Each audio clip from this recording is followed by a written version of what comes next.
ಹೊಟ್ಟೆಲಿ ಮಕ್ಕಳೇ ಆ ಬಾಲಕರ ಕರಗಳನ್ನು ಕಳಿತು ನಿಮ್ಮ ಮನಸ್ಸಾವ್ರು ಹೇಗೆ ಬಂತು?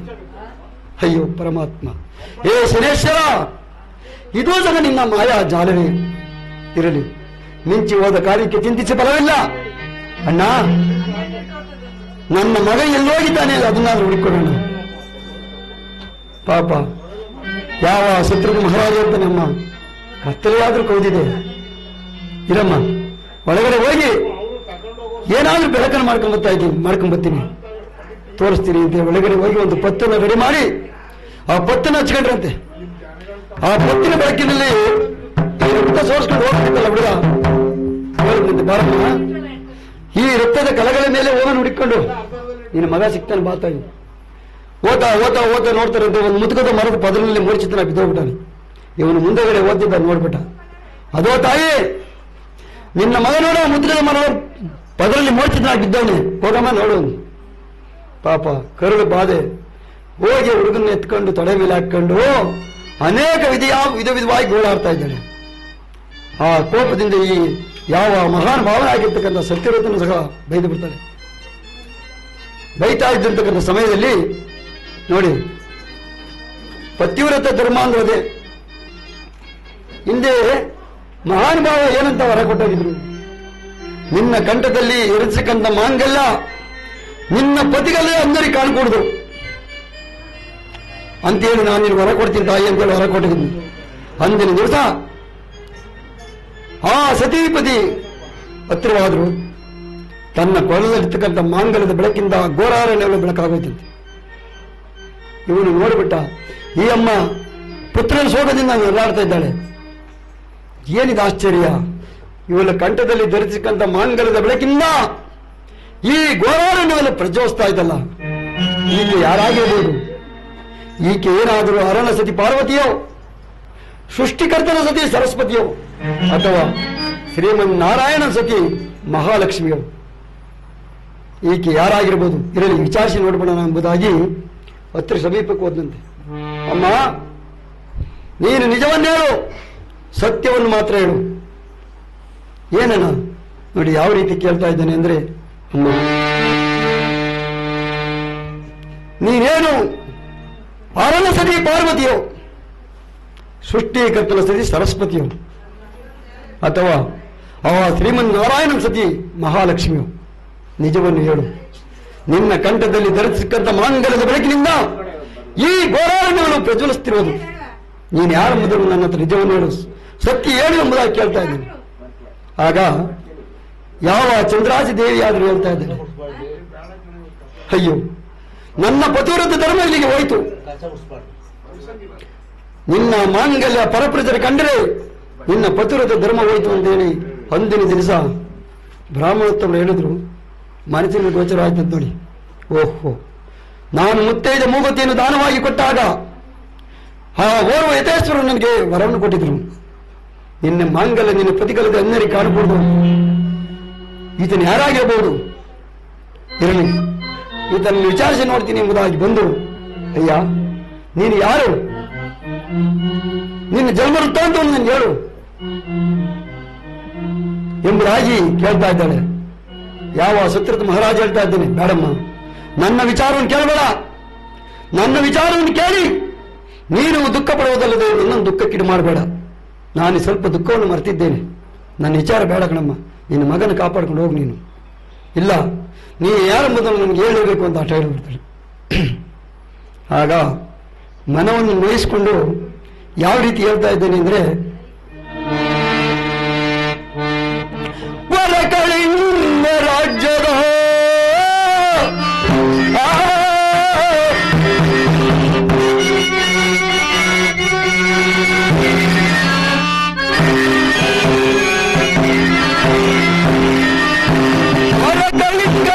ರಾಜ್ಯದ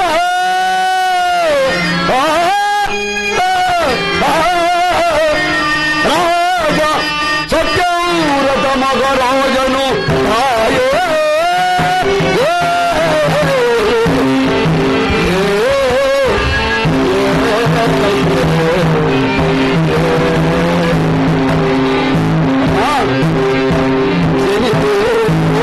ದೂರ ದುಟ್ಟೆಗೊಳಗಾಗಿ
ತಗಿಸಲಾರದೆ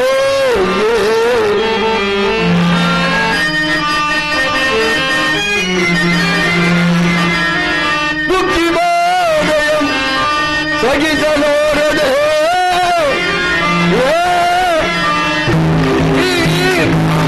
ಮನಯೋ ಗೀತದ ಹೊಳೋಗಿರುವೆನು ತಾಯೇ ಅಮ್ಮ ಅಮ್ಮ ಅಮ್ಮ ನೋಡ್ತಾಯಿ ನನ್ನ ಸಂಕಟವನ್ನು ಕೇಳಿ ನೀನು ಸಹ ದುಃಖಿಸುತ್ತಿರುವೆ. ಅಮ್ಮ, ನಾನಾದರೂ ಹೊರ ಕಳಿಂಗ ದೇಶದ ನಗರವನ್ನು ಆಳ್ತಿದ್ದಕ್ಕಂಥ ಸತ್ಯವರದ ಮಹಾರಾಜರ ತಾಯಿ ಒಂದಾನೊಂದು ದಿವಸ ರತ್ನ ಸಿಂಹಾಸನದ ಮೇಲೆ ಕುಳಿತುಕೊಂಡು ಆ ಜಗದೊಡೆಯನಾಗಿರ್ತಕ್ಕಂಥ ಕಲಿಪುರುಷನನ್ನು ಜರಿದ ಕಾರಣ ನಾನು ನನ್ನ ಪತ್ನಿ ಸಮೇತ ಗೋರಾರನ್ನು ಸೇರಿದೆವು ತಾಯಿ. ನಾವು ಮಾತು ತುಂಬಿರ್ತಕ್ಕಂಥ ನನ್ನ ಪತ್ನಿ ದಾಗದಿಂದ ನೆರಳುತ್ತಿರಲು ಅವಳಿಗೆ ಜಲವನ್ನು ತರಲು ಹೋದ ನಾನು ಮಾರ್ಗವನ್ನು ತಪ್ಪಿ ಬಲು ನೊಂದಲು ತಾಯಿ. ಒಂದಾನೊಂದು ದಿವಸ ಮಾರ್ಗದ ಮಧ್ಯದಲ್ಲಿ ಕೆಲವು ಕಸ್ಮಲವು ಬಿದ್ದಿತ್ತು. ನಾನಾದರೂ ಯಾವುದೋ ಕ್ರೂರಮುಖಗಳ ಬಾಯಿಗೆ ತುತ್ತಾಗಿವಳೆಂದು ತಿಳಿದು ಆ ಕಸ್ಮಲವನ್ನು ಬಾಚಿ ಗಂಗೆಗೆ ಬಿಟ್ಟು ಕೊನೆಗೆ ಈ ಕುಕ್ಷಿ ಬಾಧೆಯನ್ನು ತಾಳಲಾರದೆ ಬಂದು ಈ ಬ್ರಾಹ್ಮಣರ ಮನೆಯಲ್ಲಿ ಜೀತದಾಳಾಗಿದ್ದೀರಿ ತಾಯಿ, ಜೀತದಾಳಾಗಿದ್ದೀನಿ. ಯಾಕಮ್ಮ, ನನ್ನ ಪರಿಸ್ಥಿತಿಯನ್ನು ಕೇಳಿ ನೀನಾದ್ರೂ ಈ ತರ ದುಃಖ ಪಡ್ತಾ ಇದ್ದಿಲ್ಲ, ಈಗಲಾದ್ರೂ ಹೇಳು ನೀನು ಯಾರು? ಆಗ ಯಾವ ಚಂದ್ರವಾಸಿ ದೇವಿಯಾದರೂ ಓಡಿ ಬಂದು ತನ್ನ ಪತಿಯಾಗಿರ್ತಕ್ಕಂಥ ಸತ್ಯವ್ರತ ಮಹಾರಾಜನನ್ನು ತಪ್ಪಿಕೊಂಡು, ಸ್ವಾಮಿ ಸ್ವಾಮಿ ಆ ನಟ ಚುಟ್ಟ ಚಂದ್ರಹಾಸೆ ನಾನೇ ಸ್ವಾಮಿ, ನೀವು ಜಲವನ್ನು ತರಲು ಹೋದ ಮೇಲೆ 3 ಗಂಟೆ ಸಮಯದಲ್ಲಿ ತಾರೆ ಮರದ ವೃಕ್ಷದ ಬುಡದಲ್ಲಿ ಈ ನಮ್ಮ ಕುಮಾರನಿಗೆ ಜನ್ಮವನ್ನು ಕೊಟ್ಟೆ. ತದನಂತರ ಕೊರಮರ ಎಲ್ಲಯ್ಯನ ಮನೆಯನ್ನು ಸೇರಿದೆ. ಆ ಕೊರಮರ ಎಲ್ಲಯ್ಯನ ಮನೆಯಿಂದ ಅನ್ನದ ಋಣವನ್ನು ತೀರಿಸಲು ಈ ರಾಮಶಾಸ್ತ್ರಿ ಮನೆಗೆ ನನ್ನ ಮಾರಿದ್ದಾರೆ. ಈ ರಾಮಶಾಸ್ತ್ರಿ ಮನೆಯಲ್ಲಿ ಕಾಲ ಕಳೆದಿದ್ದೀನಿ ಸ್ವಾಮಿ. ಚಂದ್ರ, ಏನು ಹೇಳುತ್ತಿರುವೆ? ನೀನು ನನ್ನ ಅರ್ಧಾಂಗಿಯಾದ ಚಂದ್ರಹಾಸಿ, ಹಾಗಾದರೂ ಈತನು ನಮ್ಮ ಮಗನೇ ಎಂಬುದಾಗಿ ಹೋಗಿ ಆ ಮಗುವನ್ನು ಬಾಜಿ ತಪ್ಪಿಕೊಂಡ್ಬಿಟ್ರಂತೆ. ತಪ್ಪಿಕೊಂಡು ತನ್ನ ತೊಡೆಯ ಮೇಲೆ ಹಾಕಿಕೊಂಡು ವಿಧ ವಿಧವಾಗಿ ಗೋಳಾಡ್ತಾ ಇದ್ದಾರೆ. ಅಯ್ಯೋ ಪರಮಾತ್ಮ, ಏ ಶನೇಶ್ವರ, ಇದ್ದ ಒಬ್ಬ ಮಗನನ್ನೂ ಸಹ ಅಂದುಕನಾಗಿ ಮಾಡಿಬಿಟ್ಟೆ. ನಾವಿನ್ನೇನು ಅಪರಾಧ ಮಾಡಿದ್ವಪ್ಪ ನಿನಗೆ? ನಮ್ಮ ಅಪರಾಧ ಕೊನೆನೇ ಇಲ್ವ ಸ್ವಾಮಿ ಎಂಬುದಾಗಿ ನೋಡಿ ಯಾವ ರೀತಿಯಾಗಿ ಮಗುವನ್ನು ತೊಡೆ ಮೇಲೆ ಹಾಕಿ ಗೋಳಾಡ್ತದೆ. ಕಂದಾನೆ ನಿನ್ನಯ ಕರಗಳ ಕಡಿದು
ಯಾವ ರೀತಿ ಗೋಳಾಡ್ತಾ ಇದ್ದಾರೆ. ಅಪ್ಪ ಹೇಳು, ನಾನು ನಿನ್ನ ತಂದೆ. ಒಂದೇ ಒಂದು ಸಾರಿ ಕಣ್ತೆರೆದು ನನ್ನ ನೋಡಿ ಅಪ್ಪ ಎಂದು ಕೂಗು ಕಂದ, ನನ್ನ ಅಪ್ಪ ಎಂದು ಕೂಗು ಮಗನೇ ಎಂಬುದಾಗಿ ಕಣ್ಣಲ್ಲಿ ಧಾರಾಕಾರವಾದ ನೀರನ್ನು ಸುರಿಸುತ್ತಾ ಆ ಮಗುವನ್ನು ಕೇಳ್ತಾ ಇದ್ದಾರೆ. ಮಗುವಾದರೂ ಕಣ್ಣು ತೆರೆದಿದೆ. ಕಣ್ಣು ತೆರೆದು ಹೇಳ್ತಾ ಇದೆ, ಅಮ್ಮ ಅಮ್ಮ, ಈ ಪುಣ್ಯಾತ್ಮನೇ ಕಣಮ್ಮ ನನ್ನ ಕೈಯನ್ನು ಕತ್ತರಿಸಿದ್ದು. ಆಗ ಆ ಸತ್ರದ ಮಹಾರಾಜ ಹೇಳ್ತಾರೆ, ಅಪ್ಪ ಹೌದಪ್ಪ, ಆ ನದದೃಷ್ಟ ಪರಮ ಪಾಟಿಕೆ ನಾನೇ ಕಣಪ್ಪ ನಿನ್ನ ಕೈ ಕತ್ತರಿಸಿದ್ದು. ಯಾವ ಚಂದ್ರಹಾಸಿ ದೇವಿ ಹೇಳ್ತಾ ಇದ್ದಾರೆ, ಮಗು ಚತುರ, ಇವರೇನಪ್ಪ ನಿನ್ನ ತಂದೆ? ನೀನು ಕೇಳ್ತಾ ಇದ್ದಲ್ಲ ನನ್ನ ತಂದೆಯಲ್ಲಿ ಎಂಬುದಾಗಿ ಕೇಳ್ತಾ ಇದ್ದಲ್ಲಪ್ಪ, ಇವರೇ ಕಣೆ ನಿನ್ನ ತಂದೆ. ಅಮ್ಮ ಅಮ್ಮ, ಇವರು ನನ್ನ ಜನಕನೇ, ಹಾ ಜನಕ ಎಂಬುದಾಗಿ ಆ ಮಗು ಸಹ ಮಾಹಿತಿ ತಕ್ಕೊಂಡಿದ್ದೆ. ಈ ಕಡೆ ಏನಾಗಿದೆಯಪ್ಪ ಅಂದ್ರೆ ಬೆಳಗಾಗ್ತಾ ಇದೆ ನೋಡಿ. ತನ್ನ ಅರ್ಧಾಂಗಿರಿದ ಆಗಿರ್ತಕ್ಕಂಥ ಚಂದ್ರಾಚಿ ದೇವಿ ಹೇಳ್ತಾ ಇದ್ದಂತೆ, ಸ್ವಾಮಿ ಆದಿದ್ದು ಆಗಿ ಹೋಯ್ತು, ಏನೋ ಪರಮಾತ್ಮನ ಪ್ರೇರಣೆಯಿಂದ ಒಂದಾಗಿದ್ದೀವಿ, ಇನ್ನು ತಡ ಮಾಡೋದು ಬೇಡ. ಪ್ರೇರಣೆ ಆಗ್ಬಿಟ್ರೆ ಯಾರಾದ್ರೂ ನೋಡಿ ಕಂಡಿದ್ರೆ ಅನರ್ಥ ಸಂಭವಿಸ್ತದೆ. ಆದ್ರಿಂದ ನಡ್ರಿ, ನಾನು ಮಗು ಕರ್ಕೊಂಡು ರಾಮಶಾಸ್ತ್ರಿ ಕೆಲ್ಸಕೋತೀನಿ, ನೀವು ಸಹ ಅದೇ ರಾಮಶಾಸ್ತ್ರಿ ತೋಟಕ್ಕೆ ಕೆಲ್ಸಕೋಗ್ಬಿಡಿ ಎಂಬುದಾಗಿ ತನ್ನ ಗಂಡನಿಗೆ ಹೇಳಿದ್ದಲ್ಲಿ ನೋಡಿ ಬುದ್ಧಿವಾದನ. ಅಂತಹ ಕಷ್ಟ ಕಾಲದಲ್ಲೂ ನನ್ನನ್ನು ಬಿಟ್ಟು ಹೋದೆ, ನನಗೆ ನೀರು ತರಲಿಲ್ಲ, ಹಂಗೆ ಹಿಂಗೆ ಏನು ಹೇಳಿಲ್ಲ. ಅಂತಹ ಕಷ್ಟ ಕಾಲದಲ್ಲೂ ಸಹ ಗಂಡನಿಗೆ ವಿವೇಕವನ್ನು ಹೇಳ್ಬಿಟ್ಲಂತೆ. ಓಹೋ, ಹೌದು ಹೌದು ಚಂದ್ರ, ನೀನು ಹೇಳ್ತಿರೋ ಮಾತು ಸತ್ಯ. ಹೋಗು, ನೀನು ಮಗುವನ್ನು ಕರ್ಕೊಂಡು ಹೋಗು, ನಾನು ಸಹ ರಾಮಶಾಸ್ತ್ರಿ ಕೆಲಸಕ್ಕೆ ಹೋಗ್ತೀನಿ ಅಂತ ಹೇಳ್ಬಿಟ್ಟು ಆ ಕಡೆ ಮಗುವನ್ನು ಕರ್ಕೊಂಡು ಆಯಮ್ಮ ಹೋಗಿದ್ದಾಳೆ, ಈ ಕಡೆ ತೋಟದ ಕೆಲಸಕ್ಕೆ ಅಪ್ಪ ಹೋಗಿದ್ದಾನೆ. ಇಲ್ಲೇನಾಗಿದೆಯಪ್ಪ ಅಂದ್ರೆ, ಈ ರಾಮಶಾಸ್ತ್ರಿ ಕನಸಿನಲ್ಲಿ ಶ್ರೀಮನ್ ನಾರಾಯಣ ಹೋಗ್ಬಿಟ್ಟು ಹೇಳ್ಬಿಟ್ಟಿದ್ದಾನೆ. ಯಾವ ರೀತಿ? ನಿಮ್ಮ ತೋಟದ ಕೆಲಸ ಮಾಡನು ಕಳಿಂಗ ರಾಜ್ಯದ ಅರಸನಾಗಿರ್ತಕ್ಕಂಥ ರಾಜ ಶತ್ರುಘ್ನ ಮಹಾರಾಜ, ನಿಮ್ಮ ಮನೆಯಲ್ಲಿ ಕೆಲಸ ಮಾಡತಕ್ಕಂಥ ದಾಸಿ ಆ ರಾಜನ ಹೆಂಡತಿಯಾಗಿರ್ತಕ್ಕಂಥ ಚಂದ್ರಾಸಿ ದೇವಿ ಎಂಬುದಾಗಿ ಯಾವಾಗ ಹೇಳಿಬಿಡ್ಲಿ ಕನಸು ಕಂಡುಬಿಟ್ಟ. ಈ ಶೆಟ್ರು ಎಷ್ಟೊತ್ತಿ ಬೆಳಗಾತದೋ ಏನಪ್ಪ ಇಂಥ ಕೆಲಸ ಮಾಡ್ಬಿಟ್ಟೆ. ಕಳಿಂಗ ರಾಜ್ಯದ ಅರಸ ಅಂದ್ರೆ ಏನು? 56 ದೇಶಗಳ ಒಡೆಯ ಮಗನ್ನ ಎಬ್ಬರಿಸಿನಂತೆ. ಓ ಮಗ, ಹೇಳು ಹೇಳು, ಓ ಯಾಕಯ್ಯ ಹಿಂಗೆ ಕಿಚ್ಕಂತೀಯ? ಹೇಳು ಮಕ್ಕ. ಫಸ್ಟ್ ಹೋಗಿ ನಮ್ಮ ಮನೆ ಕೆಲಸ ಮಾಡ್ತಾ ಇರೋ ಗೊರವನ್ನು ಹೊಟ್ಟಿಗೆ ಮನೆಗೆ ಇರೋ ದಾಸಿನ ಜಲ್ದಂತ ಕರ್ಕೊಂಬಾರು. ಯಾಕೆ ಏನು ಕೇಳ್ಬೇಡ, ಹೋಗಿ ಫಸ್ಟ್ ಕರ್ಕೊಂಬಾರು. ಸರಿ ಹೋದ, ಬಡಬಡ್ ಹೊಡೆದ್ಬಿಟ್ಟ. ಗೊರವ ಬರ, ನಮ್ಮ ಅಪ್ಪಾಜಿ ಕರೀತಾರೆ. ಬಡಬಡ್ ನಿಲ್ಗೋರು ಬಂದ, ಮಾ ದಾಸಿ ಬಾರಮ್ಮ ಅಪ್ಪಾಜಿ ಕರೀತಾರೆ. ಗೌರವನಾದ್ರೂ ಗಡಗಡ ನಡುಗುತ್ತಾ ತೋಟದಲ್ಲಿ ಕಳ್ತನ ಆಗ್ಬಿಟ್ಟದೆ. ಬಂದ, ಸ್ವಾಮಿ ನಮಸ್ಕರಿಸುವನು, ನಿನ್ನೆ ಮಧ್ಯಾಹ್ನದ ಏನಾದ್ರು ನೀವು ನಮ್ಮ ತೋಟದ ಕಡೆ ಬಂದಿದ್ರೆ ನನ್ನ ಅಪರಾಧ ಕ್ಷಮಿಸಿಬಿಡಿ, ನಾನು ತೋಟದಲ್ಲಿ ಇರಲಿಲ್ಲ. ಯೋ ಪುಣ್ಯಾತ್ಮ, ನಿನ್ನ ಅಪರಾಧ ನಾನೇನು ಕ್ಷಮಿಸ್ಲಿ, ನನ್ನ ಅಪರಾಧ ಕ್ಷಮಿಸ್ತೀನಿ ನೀವು. ಆಗ ಏನು ಸ್ವಾಮಿ ಏನು ಹೇಳ್ತಾ ಇದ್ದೀರಾ? ನಿಮ್ಮ ಅಪರಾಧ ನಾವು ಕ್ಷಮಿಸದೆ, ನಮ್ಗೆ ಅನ್ನ ಕೊಟ್ಟ ದನಿಗಳು ನೀವು. ಹಂಗಲ್ಲ ಕಣಯ್ಯ, ನಾನು ರಾತ್ರಿ ಕನಸಲ್ಲಿ ಕಂಡಿದ್ದೇನೆ, ನೀನು ಕಳಿಂಗ ರಾಜನ ಅರಸನಾಗಿರ್ತಕ್ಕಂಥ ಶತ್ರುಘ್ನ ಮಹಾರಾಜ, ಈಕೆ ನಿನ್ನ ಹೆಂಡತಿ ಆಗಿರ್ತಕ್ಕಂಥ ಚಂದ್ರಾಸಿ ದೇವಿ. ಗ್ರಹ ದಶೆಯಿಂದ ನೀವು ಈ ರೀತಿ ಕಷ್ಟ ಬೀಳ್ತಾ ಇದ್ದೀರಾ, ಬೇಡಪ್ಪ, ನಿಮ್ಮ ಕೈ ಕೆಲಸ ಮಾಡ್ತಿದ್ದ ಬೇಡ ಅಂದಾಗ ಆ ಶತ್ರುಘ್ನ ಮಹಾರಾಜರಾದ ಕೈ ಜೋಡಿಸಿ ಹೇಳ್ತಾ ಇದ್ರಂತೆ, ಸ್ವಾಮಿ ಬೇಡ ಸ್ವಾಮಿ, ನಾವು ಇಂಥವರೇ ಎಂಬುದಾಗಿ ಯಾರೆಲ್ಲೂ ಹೇಳ್ಕೊಳ್ಬೇಡಿ, ಪ್ರಚಾರ ಮಾಡಬೇಡಿ. ನಮ್ಮ ಗ್ರಹಚಾರ ಕಳೆಯವರೆಗೂ ಈ ಗುಟ್ಟು ನಮ್ಮಲ್ಲೇ ನಿಮ್ಮಲ್ಲೇ ಇರಲಿ, ನೀವು ಯಾರಿಗೂ ಹೇಳಬೇಡಿ ಎಂಬುದಾಗಿ ಹೇಳೋಣ. ಆ ಶೆಟ್ರು ಹೇಳ್ತಾರೆ, ಅಯ್ಯ ನಾನು ಯಾರಿಗೂ ಹೇಳಲ್ಲಪ್ಪ, ಇಂದಿನಿಂದ ನೀನು ನಮ್ಮ ಮನೆಯಲ್ಲಿ ತೋಟದ ಕೆಲಸ ಮಾಡಬೇಡ ಅಮ್ಮ, ನೀನು ಸಹ ನಮ್ಮ ಮನೆಯಲ್ಲಿ ಏನು ಕೆಲಸ ಮಾಡಬೇಡ, ತಗೋ ನಮ್ಮ ಮನೆಯಲ್ಲಿರ್ತಕ್ಕಂಥ ಏನೋ ದವಸ ದಾನ ಕೊಡ್ತೀವಿ, ಇಬ್ರು ಮಾಡ್ಕೊಂಡು ಸುಖವಾಗಿರಿ, ನಮ್ಮ ಕೆಲಸ ಕಾರ್ಯ ಮಾಡಿಕೊಡ್ದು ನೀವಿನ್ನ, ನೀವು ಮಹಾರಾಜರು ಸಾಧ್ಯವೇ ಅಂತ ಹೇಳ್ಬಿಟ್ರಂತೆ. ಏನೋ ಅವ್ರ ಮನೆ ಕೆಲಸ ಕಾರ್ಯ ಮಾಡ್ಕೊಂಡಿದ್ರು. ಇರಬೇಕಾದ್ರೆ ಅದೇ ನಾಡಿನ ಅದು ಸೌರಾಷ್ಟ್ರ ನಗರ. ಆ ಸೌರಾಷ್ಟ್ರ ನಗರದಾಗೆ ಒಬ್ಬ ನಂದೈ ಶೆಟ್ಟಿ, ಆ ನಂದೈ ಶೆಟ್ಟಿ ಮನೆಯಲ್ಲಿ ಮಗುನು ಹುಟ್ಟಿದಬ್ಬ ಮಾಡಬೇಕು, ವರದಂತಿ ಉತ್ಸವ. ತನ್ನ ಹೆಂಡತಿ ಹೇಳ್ತಾಳೆ, ರೇ ಬರ್ರಿ, ಮನೆ ಕೆಲಸ ಎಲ್ಲ ನಾನೇ ಮಾಡ್ಬೇಕಲ್ರಿ, ನಿಮ್ಗೇನು ಕರುಣೆ ಇಲ್ವಲ್ರಿ, ಹೋಗ್ರಿ ಹೋಗಿ ಯಾರನ್ನಾದ್ರೂ ಆಳ್ ಕರ್ಕೊಂಬ. ಆಗ ಇವನು ಹೇಳ್ತಾನೆ, ಹೌದು ಮನೆ ಕೆಲಸ ಎಲ್ಲ ಒಬ್ಬಳೇ ಮಾಡ್ಬೇಕಲ್ಲ, ಆಯ್ತಮ್ಮ ಹೋಗಿ ನೋಡ್ತೀನಿ, ಇರ್ಲಿ ಆ ರಾಮಶಾಸ್ತ್ರಿಗಳಿಗೆ ಯಾರೋ ಒಬ್ಬಳು ದಾಸಿ ಕೆಲಸ ಮಾಡ್ತಿದ್ಲು, ರಾಮಶಾಸ್ತ್ರಿ ಮನೆಗೆ ಹೋಗಿ ಕೇಳ್ತೀನಿ, ಒಳ್ಳೆ ಬಂದು ಕರ್ಕೊಂಡ್ಬಂದ್ಬಿಡ್ತೀನಿ. ಬಂದ ರಾಮಶಾಸ್ತ್ರಿ ಮನೆಗೆ ಬಂದ್ಬಿಟ್ಟ. ರಾಮಶಾಸ್ತ್ರಿ ನೋಡ್ಬಿಟ್ಟು, ಓಹೋ ಸೆಟ್ರೇ ನಮಸ್ಕಾರ ಬನ್ನಿ, ಏನು ಬಹಳ ದಿನಕ್ಕೆ ಬಂದ್ಬಿಟ್ಟಿದ್ದೀರಲ್ಲ. ಏನಿಲ್ಲ ಸ್ವಾಮಿ, ನಮ್ಮ ಮನೆಯಲ್ಲಿ ನಮ್ಮ ಮಗುವಿನ ಹುಟ್ಟಿದ ವರ್ಧಂತಿ ಹಬ್ಬ ಆಚರಿಸ್ತಾ ಇದ್ದೀವಿ. ಅನೇಕ ಕೆಲಸ ಕಾರ್ಯಗಳಿದೆ, ನನ್ನ ಹೆಂಡತಿ ಒಬ್ಬಳೇ ಮಾಡೋಕ್ಕಾಗಲ್ಲ. ಆದ್ರಿಂದ ಒಂದು ದಿನದ ಮಟ್ಟಿಗೆ ನಿಮ್ಮ ಮನೇಲಿರ್ತಕ್ಕಂಥ ದಾಸಿನ ಕಳಿಸಿದ್ರೆ ನೀವು ಸ್ವಲ್ಪ ಕೆಲಸ ಕಾಲ ಮಾಡಿಕೊಂಡು ಅವ್ರು ಏನು ಕೊಡ್ಬೇಕು ಕೂಲಿ ಕೊಟ್ಬಿಡ್ತೀವಿ. ಇವನು ಹೆಂಗ್ ಹೋಗು ಅಂತ ಹೇಳ್ತಾನೆ. ಮಹಾರಾಣಿ ಗೊತ್ತಾಗ್ಬಿಟ್ಟದವ್ರಿಗೆ. ಇವನಿಗೆ ಹೇಳ್ತೀರಿ ವಿಧಿ ಇಲ್ಲ. ಸ್ವಾಮಿ ಸ್ವಲ್ಪ ನಿಧಾನಿಸಿ, ಆ ಯಮ್ಮನ ಕರೆದು ಕೇಳ್ತೀನಿ, ಏನು ಬರ್ತೀನಿ ಅದು ಕರ್ಕೊಂಡು ಹೋಗಿ, ನಾನು ಕಳ್ಸೋಕ್ಕಾಗಲ್ಲ. ಮಗನಿಗೆ ಹೇಳ್ದ, ಓ ದಂಡಪಾಲ, ಆ ಗಂಡ ಹೆಂಡತಿ ಇಬ್ಬರು ಅವರಲ್ಲ, ಅವ್ರನ್ನ ಕರ್ಕೊಂಬರಪ್ಪ, ಮರ್ಯಾದೆ ಕೊಟ್ಟು ಮಾತಾಡೋಣ. ಅವ್ರಿಬ್ರು ಕರ್ಕೊಂಬರಯ್ಯ. ಯಾಕಪ್ಪ? ಕರ್ಕೊಂಬೋಗಯ್ಯ. ಕರ್ಕೊಂಬಂದ್ರು. ಅಮ್ಮ, ಈ ಶೆಟ್ರ ಮನೆ ಮಗನ ವರ್ಧಂತಿ ಪ್ರಕಾರ ಏನು ಕೆಲಸ ಕಾರ್ಯ ಅದಂತಮ್ಮ, ಹೋಗಿ ಮಾರ್ಕೊಟ್ಟು ಬರ್ತೀಯನಮ್ಮ. ಆಯ್ತು ಸ್ವಾಮಿ. ಆದ್ರೂ ಹೇಳಿದ್ರಂತೆ, ಸ್ವಾಮಿ ನನ್ನ ಪತಿದೇವರು ಕೇಳ್ಬಿಟ್ಟು ಹೇಳ್ತೀನಿ. ತನ್ನ ಪತಿನ ಕೇಳಿದ್ಲಂತೆ, ಸ್ವಾಮಿ ಈ ನಂದಾಯ ಶೆಟ್ಟ ಮನೆಯಲ್ಲಿ ಮಗುನ ಹುಟ್ಟಿದ ವರ್ಧಂತಿ ಪ್ರಕಾರ ಗೋಧಿ ಬೀಸ್ಕೊಳ್ಬೇಕಂತೆ, ಹೋಗ್ ಬರಲ್ಲ ಸ್ವಾಮಿ. ಆಯ್ತು ಹೋಗಮ್ಮ, ಈ ಛತ್ರನು ಸಹ ಜೊತೆಲಿ ಕರ್ಕೊಂಡು ಹೋಗ್ಬಿಟ್ಟು ನೀನು ಜಾಗೃತಿಯಾಗಿ ಬಂದ್ಬಿಡಮ್ಮ. ಸರಿ ಹೋದ್ಲು. ಕರ್ಕೊಂಡು ಹೋಗ್ಬಿಟ್ಟ ಶೆಟ್ರು. ಕರ್ಕೊಂಡೋಗಿ ಹೆಂಡ್ರಿಗೆ ಹೇಳೇನಂತೆ, ಓ ಆಯ್ಲಿ ನೋಡು, ಹಾಳು ಕರ್ಕೊಂಡು ಬಂದಿದ್ದೀನಿ. ಅವರು ಧನಪಾಲ ಶೆಟ್ಟಿ, ಲಕ್ಷ್ಮೀದೇವಿ. ಆಗ ಆ ಎಮ್ಮ ಬಂದು ಒಂದು ಮರ ತುಂಬ ಗೋಧಿಯನ್ನು ತಂದು ಒಂದು ರಾಗಿ ಕಲ್ಲಿ ಇಟ್ಬಿಟ್ಟು, ಅಮ್ಮ ದಾಸಿ ಈ ಗೋಧಿ ಬೀಸ್ಕೊಟ್ಬಿಡಮ್ಮ, ನನಗೆ ಒಳಗಡೆ ಬಹಳವಾಗಿ ಕೆಲಸ ಇದೆ, ಬರ್ತೀನಿ ಅಂತ ಒಳಗೆ ಹೋಗಿ ಒಂದು ಮಗುನ ಎತ್ಕೊಂಡ್ಬಂದು ಆ ಮಗುವಿನ ಅಲ್ಲಿ ಮಲಗಿಸಿ ಆ ಮಗುವಿನ ಕೈಲಿ 1 ಲಕ್ಷ ಬೆಲೆ ಬಾಳುವಂತ ಒಂದು ಬಂಗಾರದ ಗಿರಿಕೆಯನ್ನು ಕೊಟ್ಲಂತೆ.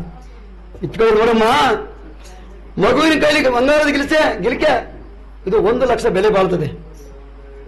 ಇದು ನನ್ನ ತವ್ರ ಮನೆಗೆ ನಮ್ಮ ಅಮ್ಮನಿಗೆ ಅವರಪ್ಪ ಕೊಟ್ಟಿದ್ರಂತೆ, ಅವರಮ್ಮನಿಗೆ ಅವರಮ್ಮ ಅವರಪ್ಪ ಕೊಟ್ಟಿದ್ರಂತೆ. ಇದನ್ನ ನನಗೆ ಕೊಟ್ಟವ್ರೆ, ಯಾವುದೇ ಕಾರಣಕ್ಕೂ ನಾನು ಇದನ್ನು ಕಳೆಯಕ್ಕಾಗಲ್ಲ, ಹುಷಾರು ನೋಡ್ಕೊ ಅಂತ ಹೇಳ್ಬಿಟ್ಟು ಆ ಅಮ್ಮ ಒಳಗಡೆ ಹೋಗ್ಬಿಟ್ಟಿದ್ದಾಳೆ. ಈ ಕಡೆ ಈ ಅಮ್ಮ ಗೋಧಿ ಬೀಸೋಕೆ ಶುರು ಮಾಡಿದ್ದಾಳೆ. ನೋಡಿ ಗೋಧಿಯನ್ನು ಯಾವ ರೀತಿ ಬೀಸ್ತಾ ಇದ್ದಾಳೆ ಅಂದ್ರೆ,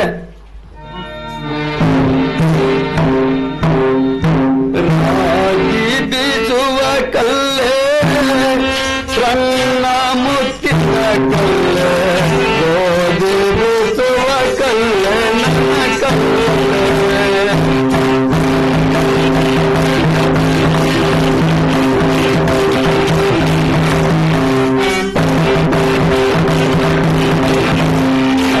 ರಾಗಿ ಬೀಸುವ ಕಲ್ಲೇ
ಬಂದಿರತಕ್ಕಂತ ಯಾವ ಕಾಕವಾಹನ ಕಲಿಪುರುಷನಾದರೂ ನೋಡಿದ್ದಾನೆ ನೋಡ್ರಿ.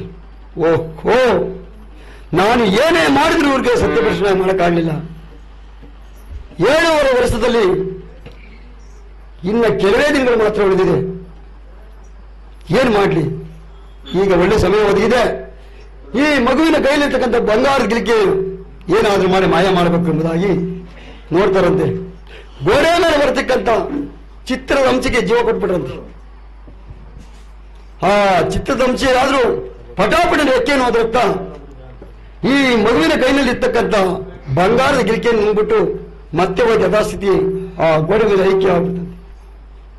ಇದನ್ನ ಕಂಡಂತ ಯಾವ ಚಂದ್ರಾಶಿ ಆದ್ರೂ ಬಹು ಗಾಬರಿಯಿಂದ, ಅಮ್ಮ ಓಡಿ ಬನ್ನಿ, ಓಡಿ ಬನ್ನಿ, ಓಡಿ ಬನ್ನಿ. ಯಾವ ಲಕ್ಷ್ಮೀ ದೇವಿಯಾದರೂ ಓಡಿ ಬಂದಿದ್ದಾರೆ. ಯಾಕಮ್ಮ ಇಷ್ಟು ಗಾಬರಿಯಿಂದ ಕರೆದೆ?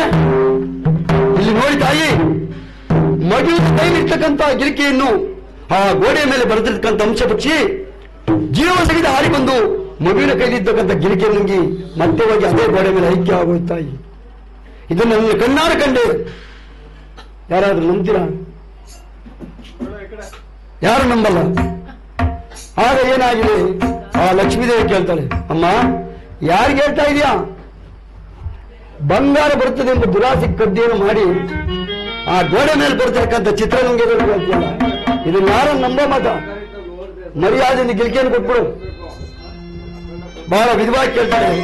ಏನು ಕೇಳಿದ್ರು ಸವಾಯಿ ಕದ್ದಿಲ್ಲ ಕದ್ದಿಲ್ಲ ಅಂತ ಹೇಳಿ ಆಗ ತನ್ನ ಗಂಡನ ಕರ್ಸ್ಕೊಂಡ್ಬಿಡ್ತಾಳೆ. ಯಾರನ್ನ?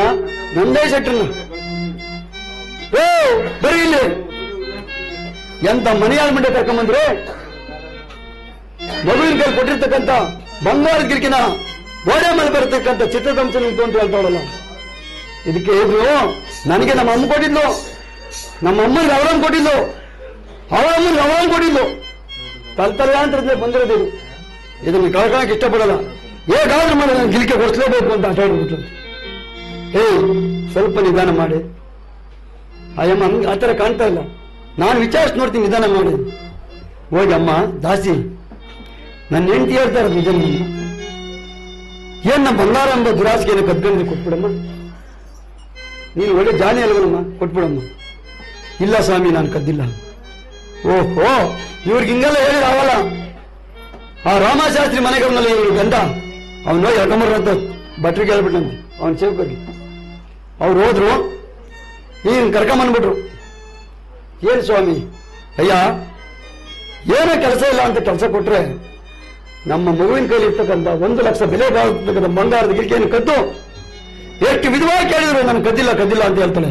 ನಿನ್ನ ಹೆಂಡತಿಗೆ ಹೇಳಿ ಬಂಗಾರದ ಗಿರಿಕೆ ಕೊಟ್ಟು ಮರ್ಯಾದೆಯಿಂದ ಹೊರಟೋಗಿ, ಇಲ್ಲಾಂದ್ರೆ ತಕ್ಕ ಶಿಕ್ಷೆ ಅನುಭವಿಸ್ಬೇಕಾಗುತ್ತೆ. ಸ್ವಾಮಿ, ನನ್ನ ಹೆಂಡತಿನ ವಿಚಾರಿಸಿ ನೋಡ್ತೀನಿ, ಸಾವಧಾನರಾಗಿ. ಸಾವಧಾನ ಅಂದ್ರೆ ಸಮಾಧಾನವಾಗಿರಿ.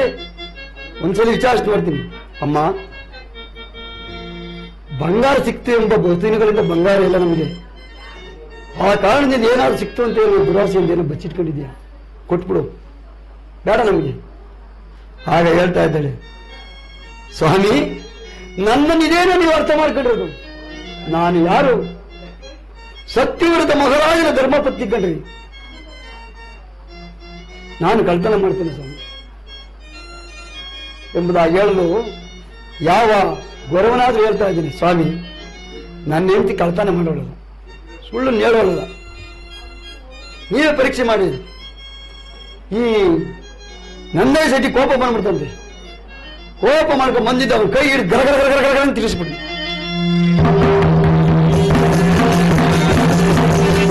ಯಾವಾಗ ತಿರುಗಿಸ್ಲಿ ನೋಡಿ, ಆ ಬಲಗಡೆ ಕಂಕಳಿಂದ ಗಿಲಿಕಿಯಾದ ಥಟ್ಟನೆ ಕೆಳಗೆ ಬಿತ್ತಂತೆ.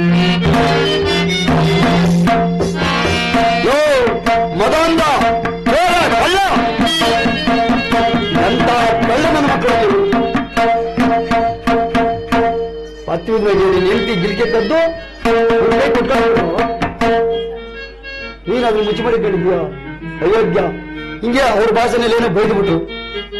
ಓಹೋ, ಇವ್ರು ಹಿಂಗೆ ಬಿಟ್ರೆ ಸರಿಯಿಲ್ಲ, ಇವ್ರು ಈ ದಿವಸ ಇಲ್ಲೇ ಇಸ್ಕೊಳ್ಳಿ, ನಮ್ಮ ಮನೆ ಮಗುವಿನ ವರ್ಧಂತಿ ಹಬ್ಬ ಆಗೋಗ್ಲಿ. ನಾಳೆ ನಮಗೆ ರಾಜರಾಗಿರ್ತಕ್ಕಂಥ ಚಂದ್ರಸೇನ ಮಹಾರಾಜನ ಬಳಿ ಕರ್ಕೊಂಡೋಗೋಣ. ಸೂರ್ಯಸೇನ ಮಹಾರಾಜನ ಬಳಿ ಕರ್ಕೊಂಡೋಗೋಣ. ಅವರೇ ಇವರಿಗೆ ಶಿಕ್ಷೆ ಕೊಡ್ಲಿ. ಚಂದ್ರಸೇನ ಸೂರ್ಯಸೇನ ಆಗ ಕಟ್ಟಾಕ್ಬಿಟ್ರು ಕಂಬಕ್ಕೆ. ಯಾವ ಕಟ್ಟಾಕ್ಲಿ, ನಾಳೆ ವರದಂತಿ ಹಬ್ಬ ಆಗೋಯ್ತು. ಬೆಳಗ್ಗೆ ಪ್ರಾತಃ ಕಾಲಕ್ಕಿದ್ರು. ಚರರಿಗೆ ಹೇಳ್ದ, ಹೇ ಇವರು 3 ಜನ ನಡ್ಕೊಂಡು ರಾಜಸ್ಥಾನಕ್ಕೆ ನಡೆದ್ರು. ರಾಜಸ್ಥಾನಕ್ಕೆ ಹೋಗ್ತಾ ಇದ್ದಾರೆ. ಜಗದೊಡೆಯನಾಗಿರ್ತಕ್ಕಂಥ ಪರಮಾತ್ಮ ಯತ್ನ ಮಾಡಿದಂತೆ. ಓಹೋ, ಕೆಲಸ ಕೆಡ್ತು. ಇವಳೇ ಏನಾದ್ರೂ ಸೂರ್ಯಸೇನ ಮಹಾರಾಜನ ತಂಗಿ, ಆತನ ಭಾವನಾಗಿರ್ತಕ್ಕಂಥ ಸತ್ವರ್ಥ ಮಹಾರಾಜ ಅಂತ ಏನೋ ಗೊತ್ತಾಗ್ಬಿಟ್ರೆ ಇವನು ಯಾವುದೇ ರೀತಿಗೂ ಕಷ್ಟ ಕೊಡಲ್ಲ. ನಾನು ಇದುವರೆಗೂ ಮಾಡ್ತಂತ ಕೆಲಸವೆಲ್ಲ ಹೋಮದಲ್ಲಿ ನೀರಿನಲ್ಲಿ ಹೋಮ ಮಾಡ್ದಂಗೆ ಆಗೋಯ್ತು. ಹಂಗಾಗಿ ಬಿಡಬಾರ್ದು. ಏನಾದ್ರೂ ಮಾಡಿ ಮಾರುವೇಷ ಅಂದ್ರೆ ವಿಪ್ರವ ವೇಷವನ್ನು ಧರಿಸಿ ಆ ಸೂರ್ಯಸೇನ ಮಹಾರಾಜನ ಬಳಿಗೆ ಹೋಗಿ ಆತನ ಸಿಂಹಾಸನವನ್ನು ಕೇಳಿ ಕೆಲವು ದಿನಗಳ ಕಾಲ ರಾಜ್ಯಭಾರ ಮಾಡ್ತೀನಿ ಎಂಬುದಾಗಿ ಅವನು ಮಾತು ತಗೊಂಡು ಏನಾದರೂ ಶಿಕ್ಷೆ ಕೊಡ್ಬೇಕು ನಾನು ಅಂತ ಯಜ್ಞ ಮಾಡಿಬಿಟ್ಟಂತೆ. ಆಗಿಂದಾಗಲೇ ಬ್ರಾಹ್ಮಣ ವೇಷವನ್ನು ತಾಳ್ಬಿಟ್ಟ, ಹೋಗ್ಬಿಟ್ಟ. ಸೂರ್ಯಸೇನ ಮಹಾರಾಜನ ಬಳಿಗೆ ಹೋದ. ಈ ಬಂದಿರ್ತಕ್ಕಂಥ ಯಜೇಶ್ವರನ್ನು ನೋಡ್ಬಿಟ್ಟು ಓಡಿ ಬಂದು ಅಡ್ಡ ಬಿದ್ದು ಬಿಟ್ಟಂತೆ. ಪಾದಕ್ಕೆ ನಮಸ್ಕಾರ ಮಾಡಿ ತಾಂಡ ಉಚಿತವಾದ ಆಸ್ಥಾನದಲ್ಲಿ ಕುಂಡಿಸ್ತ. ಸ್ವಾಮಿ, ನೀವ್ಯಾರು? ಎಲ್ಲಿಂದ ಬಂದಿದ್ದೀರಿ? ನೀವು ಬಂದಿರತಕ್ಕಂಥ ಅನಿರೀಕ್ಷಿತ ಕಾರಣವಾದ್ರೆ ಏನು? ಅದು ಅಲ್ಲದೆ ನನ್ನಿಂದ ಏನಾದರೂ ಕೆಲಸವಾಗಬೇಕು, ನಿಮಗೆ ಸಂಕೋಚವಿಲ್ಲದಂತ ಹೇಳಿ ನಾನು ಮಾಡ್ಕೊಡ್ತೀನಿ. ಆಗ ಪರಮಾತ್ಮ ಹೇಳ್ತಾ ಇದ್ದೇನೆ, ಅಯ್ಯ ಸೂರ್ಯಸೇನ ಮಹಾರಾಜ, ನನ್ನದು ಸಗಡಾದ್ರಿ. ನನ್ನ ಯೋಗಾಭ್ಯಾಸಕ್ಕೆ ಸ್ವಲ್ಪ ದಿನಗಳ ಕಾಲ ವಿರಾಮವನ್ನು ಕೊಟ್ಟು ಬೇಸತ್ತು ಕೆಲವು ಗಂಟೆಗಳ ಕಾಲ ನಾನು ರಾಜನಾಗಬೇಕೆಂಬ ಆಸೆ ನನಗೆ. ಆದ್ದರಿಂದ ನೀನು ಬಹಳ ಸತ್ಯವಂತ, ಧರ್ಮವಂತ, ಧರ್ಮಿಷ್ಠ ಎಂಬುದಾಗಿ ನಿನ್ನ ಹೆಸರನ್ನು ಕೇಳಿದ್ದೆ. ಅದಕ್ಕೋಸ್ಕರ ನಾನು ಇಲ್ಲಿ ಬಂದಿದ್ದೇನೆ. ನನಗೆ ಕೆಲವು ಗಂಟೆಗಳ ಕಾಲ ನಿನ್ನ ರಾಜ್ಯ ಸಿಂಹಾಸನ ಬಿಟ್ಟುಕೊಡು. ನಿನ್ನ ರಾಜ್ಯ ಮುದ್ರಿಕೆಯನ್ನು ನನಗೆ ಧರಿಸು. ನಿನ್ನ ರಾಜ ಕಿರೀಟವನ್ನು ನನಗೆ ಧರಿಸು. ನಿನ್ನ ಪಟ್ಟದ ಕಥೆಯನ್ನು ನನಗೆ ಕೊಡು. ನಾನು ರಾಜನಾಗಿರುವ ಸಮಯವರೆಗೂ ನೀನೇ ನನಗೆ ಮಂತ್ರಿ ಆಗಿರು. ಈ ನಿನ್ನ ಮಂತ್ರಿ ಸೈನ್ಯಾಧಿಕರು ದೂತರಾಗಿರಬೇಕು ಅಂತ ಹೇಳ್ಬಿಟ್ಲಂತೆ. ಇವರು ಯಥೇಶ್ವರ ಏನಾದರೂ ಶಾಪ ಕೊಟ್ಬಿಡ್ತಾನೆ ಅಂತ ಹೇಳ್ಬಿಟ್ಟಿದ್ದು ಅವ್ರ ಮಾತು ಒಪ್ಕೊಂಡ್ಬಿಟ್ಟು ಅವ್ರಿಗೆ ಏನು ಹೇಳಿದ್ದು ಅದೇ ರೀತಿ ರಾಜ ಸಿಂಹಾಸನ ಬಿಟ್ಕೊಟ್ಬಿಟ್ಟ. ರಾಜ ಕಿರೀಟನ ಕೊಟ್ಬಿಟ್ಟ, ಮುದ್ರೆ ಉಂಗುರನು ಇಟ್ಬಿಟ್ಟ, ಪಟ್ಟದ ಕತ್ತಿನ ಕೊಟ್ಬಿಟ್ಟ. ಇವನು ಮಂತ್ರಿಯಾಗಿ ಕೆಳಗೆ ಕೂತ್ಕೊಂಡ್ಬಿಟ್ಟ. ಈ ಮಂತ್ರಿ ಸೈನ್ಯಾಧೀಶಪುರನ ದೂತರನ್ನಾಗಿ ನೇಮಕ ಮಾಡಿಬಿಟ್ಟ. ಆಗ ಅದೇ ಸಮಯಕ್ಕೆ ಏನಾಯ್ತು, ಈ ಕಳ್ಳತನ ಮಾಡಿರ್ತಕ್ಕಂಥ ತಸ್ಕರನ್ನ ಕರ್ಕೊಂಡು ಹೋದ ರಾಜ್ಯಸಭೆಗೆ. ಈ ನಂದಯ್ಯ ಶೆಟ್ಟಿ ಹೇಳ್ದ, ಬುದೇ ನಮಸ್ಕಾರ, ಬಂದಿ ನಮಸ್ಕಾರ. ಅಯ್ಯ ಶೆಟ್ರೆ, ಇಷ್ಟು ಪ್ರಾತಃ ಕಾಲದಲ್ಲಿ ನೀನಿಗೆ ಬರಲು ಕಾರಣವೇನು? ಸ್ವಾಮಿ, ನಿನ್ನೆ ನಮ್ಮ ಮನೆಯ ಮಗುವಿನ ವರದಂತಿ ಪ್ರಕಾರ ಗೋಧಿಯನ್ನು ಮೀಸಲಕ್ಕೋಸ್ಕರ ಯಮ್ಮನ್ನು ಕರ್ಕೊಂಡ್ಬಂದಿದ್ದು. ನಮ್ಮ ಮಗುವಿನ ಕೈಗೆ 1 ಲಕ್ಷ ಬೆಲೆ ಬಾಳುವಂತೆ ಬಂಗಾರದ ಗಿರಿಕೆಯನ್ನು ಕೊಟ್ಟಿದ್ದು. ಆ ಬಂಗಾರದ ಗಿರಿಕೆಯನ್ನು ಕದ್ದು ಗಂಡನ ಕೈ ಕೊಟ್ಟು ಚಿತ್ರದಲ್ಲಿ ಬರೆದಿರ್ತಕ್ಕಂಥ ಅಂಶಪಕ್ಷಿ ಉಂಟು ಎಂಬುದಾಗಿ ಸುಳ್ಳನ್ನು ಹೇಳ್ಬಿಟ್ರು. ನಾವು ಈಕೆಯ ಗಂಡನಾಗಿರ್ತಕ್ಕಂಥ ಈತನನ್ನು ಕರೆದು ಪರೀಕ್ಷಿಸಿದಾಗ ಇವನ ಕಂಗಳಿಂದ ಗಿರಿಕೆ ಬಿತ್ತು. ಸ್ವಾಮಿ, ಇಷ್ಟು ನಡೆದ ವಿಚಾರ, ಇವರಿಗೆ ಏನು ಶಿಕ್ಷೆ ಕೊಡ್ತಾರೋ ತಾವೇ ನಿರ್ಧರಿಸಬೇಕು ಅಂತ ಹೇಳ್ಬಿಟ್ರು. ಯಾರು? ನಂದಯ್ಯ ಶೆಟ್ಟಿ.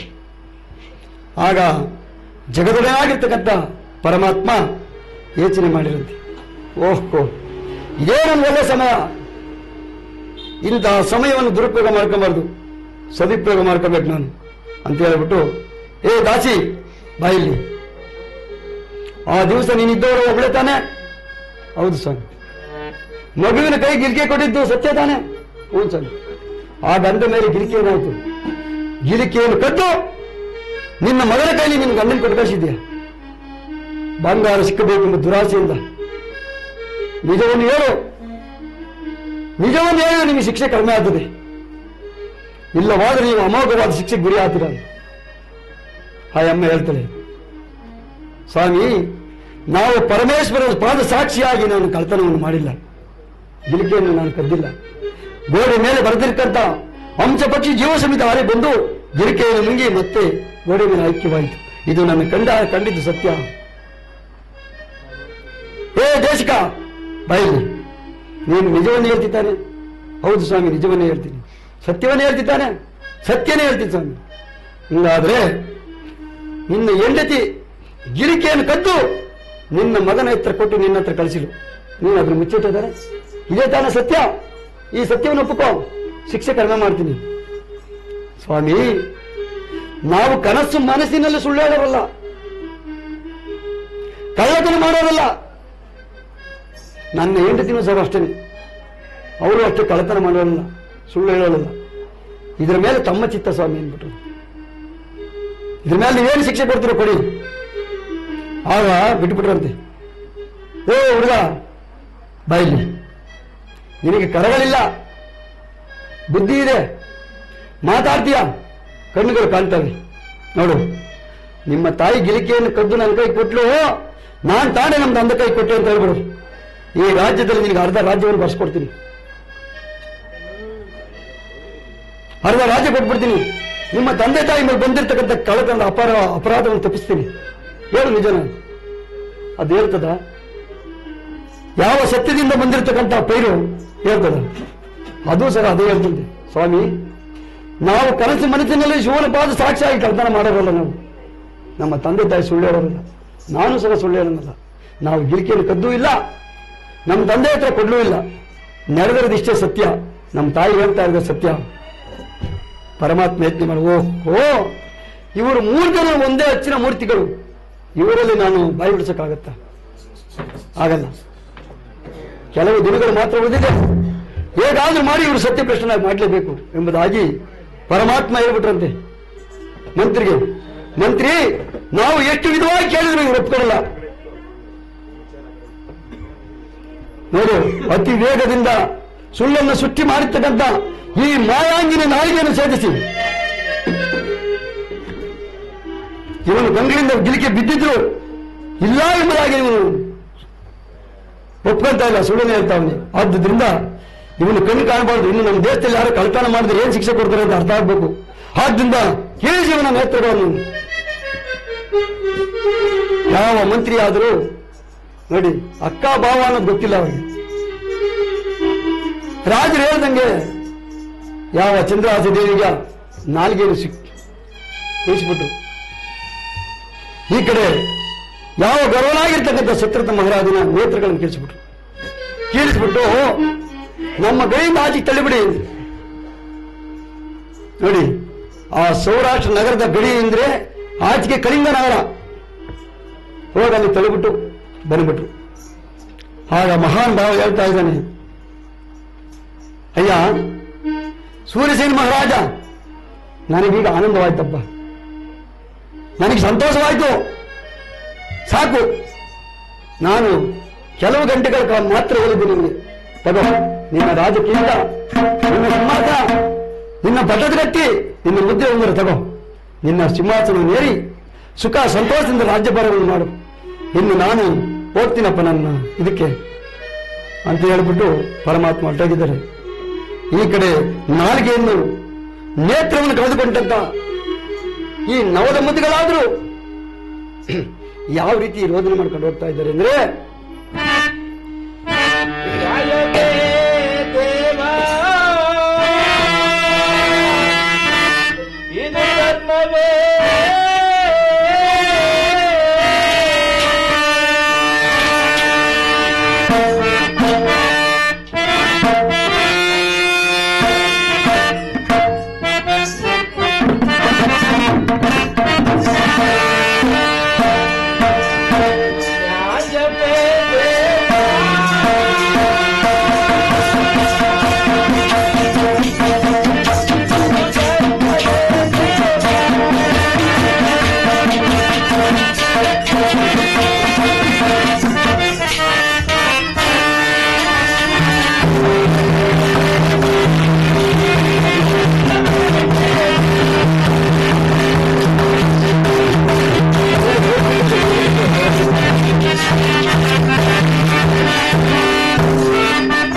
ಪ್ರಾಣವನ್ನು ಮತ್ತು ನಾಲಿಗೆಯನ್ನು ಕಳೆದುಕೊಂಡ ಅಂತ ತಸ್ಕರರು ಗೋಳಾಡುತ್ತಾ ಹೋಗಿ ಒಂದು ವಟವೃಕ್ಷದಲ್ಲಿ ಕುಳಿತಿದ್ದಾರೆ. ಇವರು ಗೋಳಾಟವನ್ನು ಕೇಳಲಾರದೆ ಜಗನ್ಮಾತೆಯಾಗಿರ್ತಕ್ಕಂಥ ಧರ್ಮದೇವಿ ಬಂದದ್ದು ನೋಡಿ ಬಂದು ಇವರಿಗೆ ಗಾಯ ಆಗಿರ್ತಕ್ಕಂಥ ಇದಕ್ಕೆಲ್ಲ ಔಷಧಿಯನ್ನು ಹೆಚ್ಚಿಲ್ಲಂತೆ. ಆಗ ಆ ನೋವು ತನಗಾಗಿದೆ, ಔಷಧಿನ ಹೆಚ್ಚಿ ಮಾಯವಾಗಿಬಿಟ್ಟಿದ್ದಾನೆ. ಆಗ ತನ್ನ ಮಗನಾಗಿರ್ತಕ್ಕಂಥ ಚೇತನನ ಸಹಾಯದಿಂದ ಇಬ್ರು ಮುಂದೆ ಹೋಗಿ ನೋಡಿ ಒಂದು ಪಾಳುಚಾವಡಿ, ಆ ಪಾಳುಚಾವಡಿ ಯಾವುದಪ್ಪ ಅಂದ್ರೆ ಕಳಿಂಗ ನಗರಕ್ಕೆ ಸೇರಿದ್ದು. ಅದೇ ಸತ್ಯವಿಡಿದ ಮಹಾರಾಜನ ಪಾಳುಚಾವಡಿಯನ್ನು ಕಟ್ಟಿಸಿರೋದು. ಅದನ್ನು ಕುಳಿತುಕೊಂಡು ನೋಡಿ ಯಾವ ರೀತಿ ಗೋಳಾಡ್ತಾ ಇದ್ದಾರೆ ಅಂದ್ರೆ, ಗಗಮಂತರಾಜ ಕರುಣಾಳು ಸುರಭೋಜ ಗಗಮಂತರಾಜ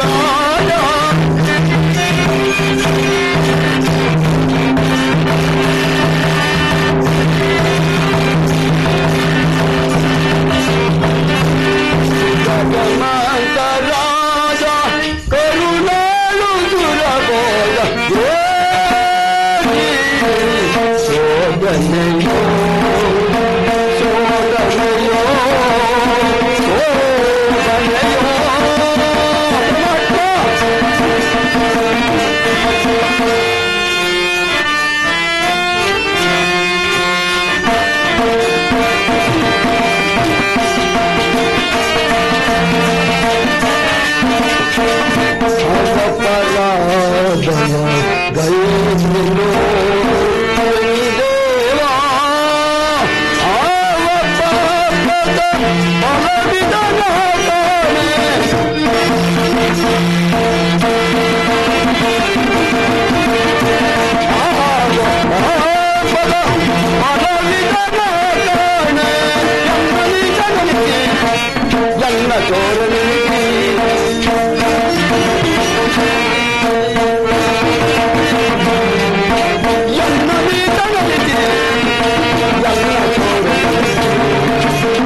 ಪಾಳಚವಡಿಯಲ್ಲಿ ತಾನೇ ಕಟ್ಟಿಸ್ತಕ್ಕಂತಹ ಪಾಳಚವಡಿ ನೇತ್ರಗಳಿಲ್ಲದ ಕಾರಣ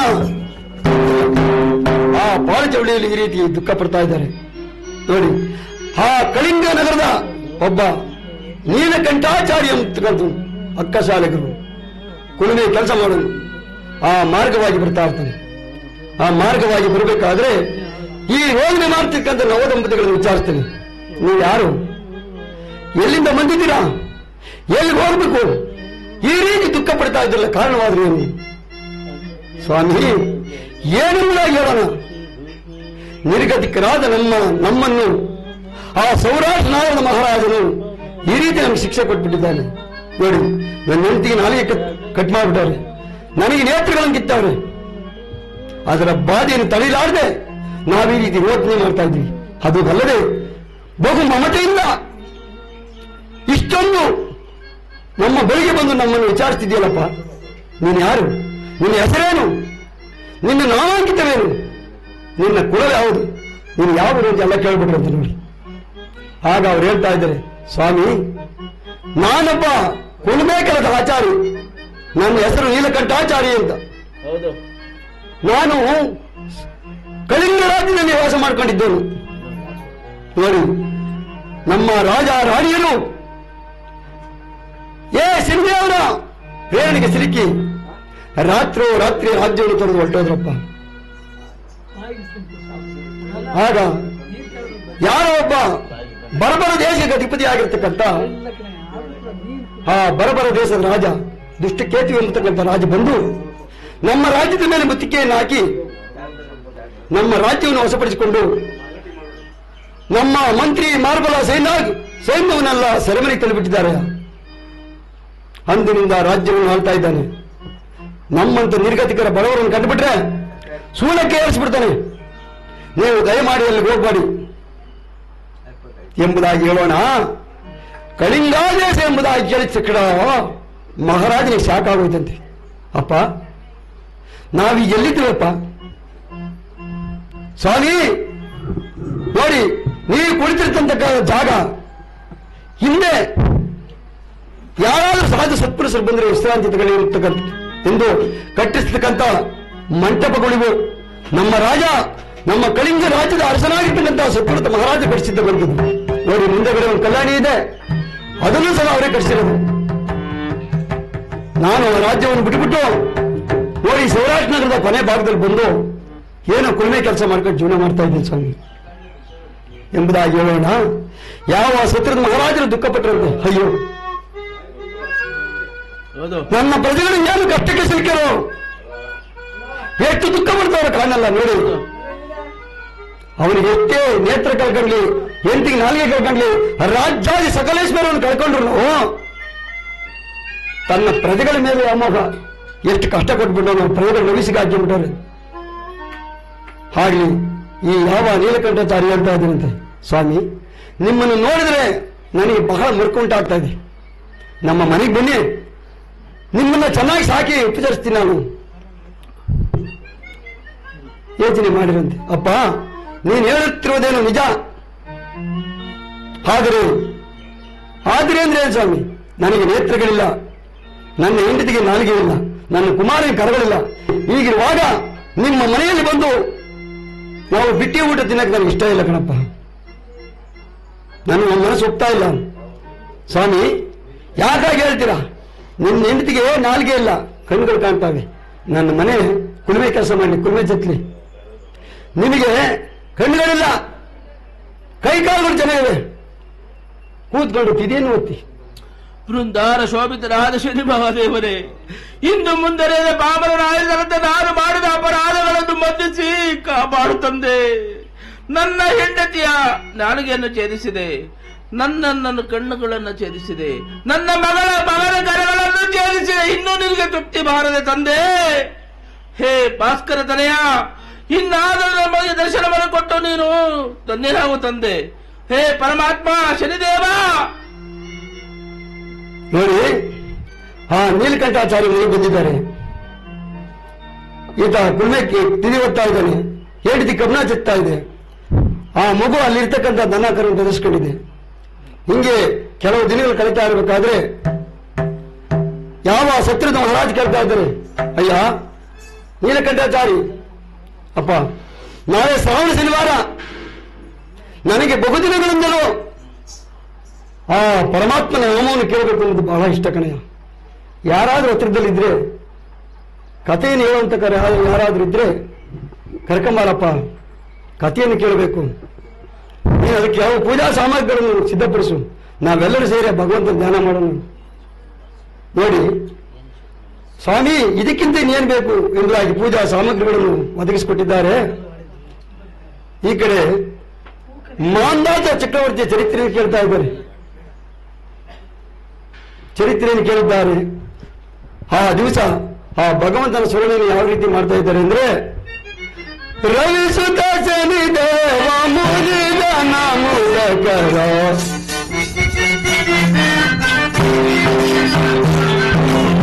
ರವಿ ಸುತ ಶನಿ ದೇವ ಮುನಿಗನ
ಆ ಪರಮಾತ್ಮನಿಗೆ ಧೂಪ ದೀಪಗಳಿಂದ ಪೂಜೆಯನ್ನು ಮಾಡಿಸಿ ಆ ಪರಮಾತ್ಮ ಧ್ಯಾನವನ್ನು ಮಾಡಿದ್ದಾರೆ. ಅಲ್ಲಿಗೆ 7.5 ವರ್ಷ ತುಂಟಾಗಿದೆ. ಈ ಕಡೆ ಏನಾಗಿದೆಯಪ್ಪ ಅಂದ್ರೆ, ಯಾವ ಸೂರ್ಯಸೇನ ಮಹಾರಾಜನು ಇವರಿಗೆ ಕಷ್ಟಪಟ್ಟ ಮೇಲೆ ಅವನಿಗೆ ಉದರ ಬಾಧೆ ಶುರುವಾಗಿಬಿಟ್ಟಿದೆ. ತನ್ನ ಮಂತ್ರಿಯನ್ನು ಕರೆದು ಕೇಳ್ತಾ ಇದ್ದಾನೆ, ಮಂತ್ರಿ, ಆ ನಿರ್ಗತಿಗೆ ಶಿಕ್ಷೆಯನ್ನು ಕೊಟ್ಟ ಮೇಲೆ ನನಗೆ ಈ ರೀತಿ ಉದರ ಸೋಳಿ ಕಾಣಿಸ್ಕೊಂಡಿದೆ, ಏನ್ ಕಾರಣ ಇರಬೇಕಪ್ಪ? ಸ್ವಾಮಿ, ನಮ್ಮ ಮರ ಮನೆಯಲ್ಲಿ ಇರ್ತಕ್ಕಂಥ ಪಂಡಿತೋತ್ತಮ ಕರೆಸಿ ಇದನ್ನು ಕೇಳಬೇಕೆ ಹೊರತು ನಮಗೆ ಗೊತ್ತಾಗಲ್ಲ. ಹಾಗಲೇ ಜಾಗೃತಿಯಾಗಿ ಪಂಡಿತೋತ್ತಮ ಕರೆಸಿದ್ದಾರೆ. ಆ ಪಂಡಿತೋತ್ತಮರು ಹೇಳ್ತಾ ಇದ್ದಾರೆ, ಯಾವ ರೀತಿ ಹೇಳ್ತಾ ಇದ್ದಾರೆ ಅಂದ್ರೆ, ಮಹಾರಾಜ, ಯಾರೋ ನಿಮ್ಮ ರಕ್ತ ಸಂಬಂಧಿಗಳಿಗೆ ಕಷ್ಟವನ್ನು ಕೊಟ್ಬಿಟ್ಟಿದ್ಯಾ, ಅದರಿಂದ ಇದು ನಿನಗೆ ಉದರ ಬಾಧೆ ಕಾಣ್ತಾ ಇದೆ. ಈಗ ಒಂದು ಕೆಲಸ ಮಾಡು, ನೀನು ಎಷ್ಟು ತೂಕ ತೂಗ್ತಾ ಇದೆಯೋ ಅಷ್ಟು ಬಂಗಾರವಂತ ಕೈಲಿಸು, ಇರಿಸಿಬಿಟ್ಟು ಡೊಂಗುರ ಹೊರಿಸು. ನಿನ್ನ ತೂಕ ತೂಗುವಂತ ಸತ್ಯ ಧರ್ಮಗಳನ್ನು ಯಾರು ಚೀಟಿ ಮುಖಾಂತರ ನಿರೂಪಿಸ್ತಾರೋ ಅಂತವರಿಗೆ ಮಹಾರಾಜ ಬಂಗಾರವನ್ನು ಕೊಡ್ತಾನೆ ಅಂತ ಹೇಳ್ಬಿಟ್ಟು ಡೊಂಗುರ ಹೊರಿಸ್ಬಿಡು. ಅದೇ ರೀತಿ ಡೊಂಗುರ ಬಾರಿಸ್ಬಿಟ್ಟ. ಕಂಡು ಬಿಡು,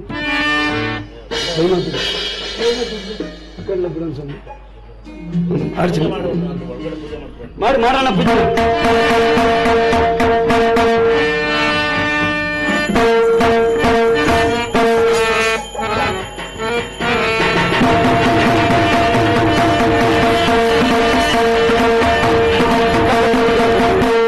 ಅಕಲ್ಲ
ಯಾವ ಸೌರಾಷ್ಟ್ರ ನಗರದ ಮಹಾರಾಜನಾಗಿರ್ತಕ್ಕಂಥ ಸೂರ್ಯಸೇನ ಮಹಾರಾಜರಾದರೂ ಡಂಗೂರ ಹೊಡಿಸ್ಬಿಟ್ರಂತೆ. ಕಳಿಸ್ತಾರೆ ಸ್ವಾಮಿ, ಒಂಚೂರು ಎಂಟ್ರಿ ಆಗಲಿ. ಡಂಗೂರವನ್ನು ಮಾಡಿ ಹೊಡೆದ್ಬಿಟ್ಟಿದ್ದಾರೆ. ಯಾವ ಸತ್ಯದ ಮಹಾರಾಜರು ಹೇಳ್ತಾ ಇದ್ದಾರೆ, ಅಯ್ಯ ನೀಲಕಂಠಾಚಾರ್ಯರೇ, ಸೌರಾಷ್ಟ್ರ ನಗರದ ಮಹಾರಾಜರು ಉದರ ಬಾಧೆಯಿಂದ ಅವರ ತೂಕದಷ್ಟು ಮನಗಟ್ಟಲೆ ಬಂಗಾರವನ್ನು ಕೊಡ್ತಾರಂತೆ. ನಮ್ಮನ್ನಲ್ಲಿ ಕರ್ಕೊಂಡೋಗು, ನಾವು ನಮ್ಮ ಸತ್ಯ ಧರ್ಮವನ್ನು ನಿರೂಪಿಸ್ತೀವಿ. ಒಂದು ವೇಳೆ ಆ ಸ್ಪರ್ಧೆಯಲ್ಲಿ ಏನಾದ್ರು ಗೆದ್ರೆ ನಿಮ್ಮ ಮನೆಯಲ್ಲಿ ಇಷ್ಟು ದಿವಸ ಊಟ ಮಾಡಿದ್ವಲ್ಲ ಆ ಋಣನಾದ್ರೂ ತೀರ್ಥದಲ್ಲಿ ಕರ್ಕೊಂಡು ಹೋಗುವಂದ್ರಂತೆ. ನೋಡಿ, ಆಗಲಿ ಸ್ವಾಮಿ ಅಂತ ಹೇಳ್ಬಿಟ್ಟು ಆ ನೀಲಕಂಠಾಚಾರಿ ಆ ಸೂರ್ಯಸೇನ ಮಹಾರಾಜನ ಆಸ್ಥಾನ ಕರ್ಕೊಂಡು ಹೋಗಿದ್ದಾರೆ. ಯಾವ ಸೂರ್ಯಸೇನ ಮಹಾರಾಜರು ನೋಡ್ತಾನೆ, ಎರವಾಧಿಕಾರಿಗಳು ತನ್ನ ನಾಲಿಗೆಯನ್ನು ಕಳೆದುಕೊಂಡು ಅಳಿತಿರ್ತಕ್ಕಂಥವ್ರು ಈಗ ಬಂಗಾರ ಸಿಗುತ್ತದೆ ಎಂಬ ದುರಾಸೆಗೋಸ್ಕರ ಮತ್ತೆ ಬಂದಿದ್ದೀರಾ? ಈ ಸ್ಪರ್ಧೆಯಲ್ಲಿ ಏನಾದ್ರು ಸೋತ್ರೆ ಏನು ಶಿಕ್ಷೆ ಗೊತ್ತಾ? ಏನು ಶಿಕ್ಷೆ ಸ್ವಾಮಿ? ಮರಣದಂಡನೆ. ಇದರಲ್ಲಿ ಏನಾದ್ರು ಸೋತೆ ಮರಣದಂಡನೆ. ಅಲ್ಲ ಬಿದ್ದು ಒಬ್ಬ ಪಂಡಿತೋತ್ತಮರು ಹೇಳ್ತಾ ಇದ್ದಾರೆ, ಮಹಾರಾಜ ನೀನು ಏನಂತ ದಂಗುರ ಹೊರಿಸಿದ್ಯಾ? ನಿನ್ನ ಮನೆಗಟ್ಟಲೆ ಬಂಗಾರಕ್ಕೆ ಯಾರು ಧರ್ಮವನ್ನು ನಿರೂಪಿಸ್ತಾರೋ ಅಂತವರಿಗೆ ಬಂಗಾರವನ್ನು ಕೊಡ್ತೀನಿ ಅಂತ ಹೇಳ್ತೀಯ. ಅವ್ರು ಯಾರೇ ಆಗಿರಲಿ ಅವ್ರಿಗೆ ಪರೀಕ್ಷೆ ಮಾಡಕ್ ಬಿಡು, ಪರೀಕ್ಷೆ ಮಾಡಕ್ ಬಿಡು. ಆಗಲಿ ಪರೀಕ್ಷಿಸಿ. ಆಗ ಒಂದು ಚೀಟಿಯ ಮುಖಾಂತರ ಎಲ್ಲ ಇವನು ಏನು ಮಾಡಿದ್ದ ಅಂತ ಧರ್ಮನೆಲ್ಲ ಬರೆದ್ಬಿಟ್ಟಂತೆ. ಬರೆದ್ಬಿಟ್ಟು ತನ್ನ ಹೆಂಡತಿ ಆಗಿರ್ತಕ್ಕಂಥ ಚಂದ್ರಾಸಿಗೆ ಹೇಳಿದ್ರು. ಕಣ್ ಕಾಣಲ್ಲ, ತಕ್ಕಡಿ ಎಲ್ಲದೆ ಅಂತ ಗೊತ್ತಿಲ್ಲ.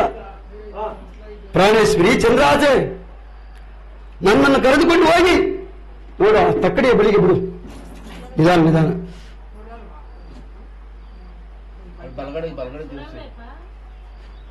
ತಕ್ಕಡಿಯ ಬಳಿಗೆ ಬಿಡು, ಪರಮಾತ್ಮನ ಕೃಪೆ ಇದ್ದಂತಾಗಲಿ.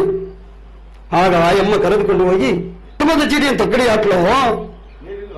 ತಕ್ಕಡಿ ಕೆಳಗೆ ಕುಂತು ನಾಲ್ಕದ್ದು ಬಿಡ್ತದೆ. ಮಹಾರಾಜನ ಕೋಪ ಬಂದ್ಬಿಡ್ತು. ಎಲ್ಲವೋ ಚೋರರೇ, ಪೂಜೆ ಮಾಡ್ಕೊಂಬನ್ನಿ. ಈಗ ತಾನೇ ನಮ್ಮಲ್ಲಿ ಚೆಟ್ಟನ ಮಗನ ಗಿಲಿಕೆಯನ್ನು ಕತ್ತೆ ಎಂಬ ಅಪರಾಧದಿಂದ ನೇತ್ರಗಳು ಮತ್ತು ನಲಿಗೆಯನ್ನು ಕಳಿಸಿಕೊಂಡು ಹೋದ್ರಿ. ಈಗ ಬಂಗಾರ ಸಿಗ್ತದೆ ಅಂತ ದುರಾಸಿಗೆ ಬಂದು ಪ್ರಾಣ ಕಳ್ಕೊತಾ ಇದ್ದೀರಾ. ಸ್ವೀಕರಿಸಿದವ್ರು ನಾವು ನೋಡಿ. ಅಲ್ಲೊಬ್ರು ಹೇಳ್ತಾ ಇದ್ರಿ, ಸ್ವಲ್ಪ ನಿಧಾನ ಮಾಡು ಮಹಾರಾಜ, ನಿಧಾನ ಮಾಡು. ಈ ಅಪ್ಪ ನಿನ್ನ ತಾನೇ ಸತ್ಯ ಮಹಾನ್ ದಾತನ ಚರಿತ್ರೆಯನ್ನು ಕೇಳ್ತಾ ಇದ್ದ. ಎಲ್ಲೋ ಅದನ್ನು ಬರೆಯೋದು ಬಿಟ್ಟುಬಿಟ್ಟಿದ್ದಾನೆ. ಆ ಚೀಟಿ ನೋಡಲು ನಿಧಾನ ಮಾಡುವಂದಾಗ ಆ ಸತ್ಯ ಮಹಾನ್ ದಾತನ ಚರಿತ್ರೆ ಬಿಟ್ಟುಬಿಟ್ಟಿದ್ರಂತೆ. ಆಗ ಏನಾಯ್ತಪ್ಪ ಅಂದ್ರೆ, ಎಲ್ಲ ಹೆಂಡತಿರ ಮಾಂಗಲ್ಯನ ಹಾಕ್ಬಿಡಿ ಅಂತೇಳಿ ರಾಜ ಅಪ್ಪಣೆ ಕೊಟ್ಬಿಟ್ಟಂತೆ. ಯಾರ ಮಾಂಗಲ್ಯ ಹಾಕಿದ್ರು ಯಾವುದು ಸಮತ್ವಕ್ಕೆ ಬರಲಿವಂತೆ. ಕೊನೆಗೆ ಯಾವ ಮಹಾನ್ ಭಾವನಾಗಿರ್ತಕ್ಕಂಥ ಸತ್ಯರ್ಥ ಮಹಾರಾಜ ತನ್ನ ಹೆಂಡತಿಗೆ ಹೇಳಿದಂತೆ, ಪ್ರಾಣೇಶ್ವರಿ, ನಿನ್ನ ಕೊರಳಿನಲ್ಲಿ ಧರಿಸತಕ್ಕಂಥ ಮಾಂಗಲ್ಯ ಬಿಚ್ಚಾಕ್ಬಿಡು, ಇಲ್ಲಿಗಾದ್ರೂ ನಮ್ಗೆ ಹಾಗಾದ್ರೆ ಮುಗಿತದ್ರೆ ನೋಡೋಣ ಅಂತ. ಪಾಪ ಬಿಕ್ತದ. ಸ್ವಾಮಿ, ನೀವು ಅಗ್ನಿ ಸಾಕ್ಷಿಯಿಂದ ನನ್ನ ಕೊರಳಿಗೆ 3 ಗಂಟೆ ಹಾಕಿದ್ದೀರಾ, ನಿಮ್ಮ ಕೈಯಿಂದಲೇ ಅದನ್ನು ಬಿಚ್ಚಿಗೆ ಕೊಡಿ, ಆಗ ನಾನು ತಗೊಂಡು ಸರಿ ಆಗಲಿ ಎಂಬುದಾಗಿ ಮಹಾನ್ ಭಾವನಾಗಿರ್ತಕ್ಕಂಥ ಸತ್ಯವ್ರತ ಮಹಾರಾಜರು ಆ ಮಾಂಗಲ್ಯವನ್ನು ಬಿಚ್ಚಿ ನೋಡಿ ತನ್ನ ಹೆಂಡತಿ ಕೈ ಕೊಟ್ಟಿದ್ದಾರೆ. ಯಾವ ಮಹಾನ್ ಭಾವನಾಗಿರ್ತಕ್ಕಂಥ ಚಂದ್ರಾಜ ದೇವಿ ಆದರೂ ಆ ಭಗವಂತನ ಕೃಷ್ಣನ ದಾನವನ್ನೇ ಮಾಡುತ್ತಾ ಹೋಗಿ ಆ ತಕ್ಕಡಿಯಲ್ಲಿ ಹಾಕಿದ್ದಾಳೆ. ಈ ಕಡೆ ಏನಾಗಿದೆಯಪ್ಪ ಅಂದ್ರೆ, ಏನಾಗುತ್ತೆ ಅಂತ ಕಲಿಪ್ರಸಾದರು ನೋಡು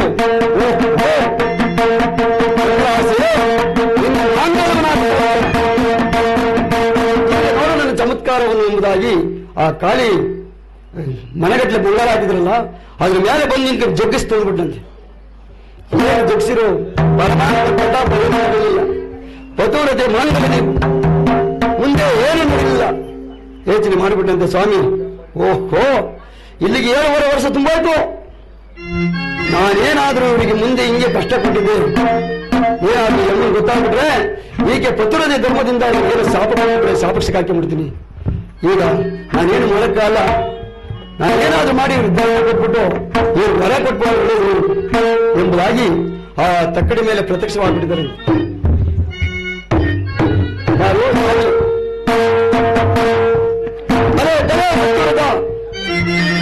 ಚಂದ್ರಾಸೆ, ನಿಮ್ಮ ಸತ್ಯಕ್ಕೆ ಇದೋ ನಾನು ಪ್ರತಿಷ್ಠನಾಗಿದ್ದೇನೆ, ನಿಮಗೆ ಯಾವ ಹೊರ ಬೇಕು ಕೇಳ್ತಾ ಇದೆ. ಈತನಿಗೆ ಕಣ್ ಕಾಣಲ್ಲ, ಯಾರಂತ ನೋಡ್ತಾನೆ. ಸ್ವಾಮಿ, ನೀನ್ ಯಾರು? ನನಗೆ ನೇತ್ರಗಳಿಲ್ಲ. ಅಯ್ಯ ಸತ್ಯರ್ಥ ಮಹಾರಾಜ, ನನ್ನನ್ನು ಯಾರು ಅಂತ ತಿಳ್ಕೊಂಡಿದ್ದೀಯ? ಹಿಂದೆ ರಕ್ತ ಸಿಂಹಾಸನ ಮೇಲೆ ಕುಳಿತುಕೊಂಡು ಕಾಲ್ ತೊಳ್ಕೊಂಬನಿ ಅಟ್ಟಹಾಸದಿಂದ ಕರಚಪ್ಪಾಳಿನ ತಟ್ಟಿ ನಾನು ಜರದಿಯಲ್ಲಪ್ಪ. ಸೂರ್ಯಕುಮಾರನಾದ ಶ್ರೀದೇವರು ನಾನು ನೋಡು, ನಿನ್ನ ಮುಂದೆ ಬಂದು ನಿಂತಿದ್ದೇನೆ. ನಿನಗೆ ಯಾವ ವರಬೇಕು ಕೇಳಿ ಕೊಡ್ತೇನೆ ನಾನು. ಆಗ ಯಾವ ಸತ್ಯದ ಮಹಾರಾಜರು ಹೇಳ್ತಾ ಇದ್ರು, ಸ್ವಾಮಿ, ನೀನು ಕೊಟ್ಟಿರ್ತಕ್ಕಂಥ ಸಕಲ ಐಶ್ವರ್ಯವೂ ನನಗಿದೆ, ಅದಕ್ಕಿಂತ ಮಿಗಿಲಾಗಿ ನಾನು ಏನು ಕೇಳಲಿಪ್ಪ. ಆದರೂ ನೋಡು, ನೀನು ಇಷ್ಟೊಂದು ಹೇಳ್ತಿದೀಯ ಅಂದ್ರೆ ನಾನು ಒಂದು ಹೊರ ಕೇಳ್ತೀನಿ, ಅದನ್ನ ಕೊಡ್ಲೇಬೇಕು ತಂದೆ, ನಿರಾಕರಿಸ್ಕೊಡ್ದು. ಬಲೆ ಬಲೆ ಸತ್ಯರಥ ಕೇಳು, ಯಾವ ವರವನ್ನು ಬೇಕಾದ್ರೂ ಕೇಳ್ಕೊಡ್ತೀನಿ. ನೋಡಿ, ಆಗ ಆ ಸತ್ಯದ ಮಹಾರಾಜರು ಯಾವ ವರ ಕೇಳ್ತಾ ಇದ್ದಾರೆ ಅಂದ್ರೆ, ಕೊಡುವುದಾದರೆ ಕೊಡುವಂತ ವರವ,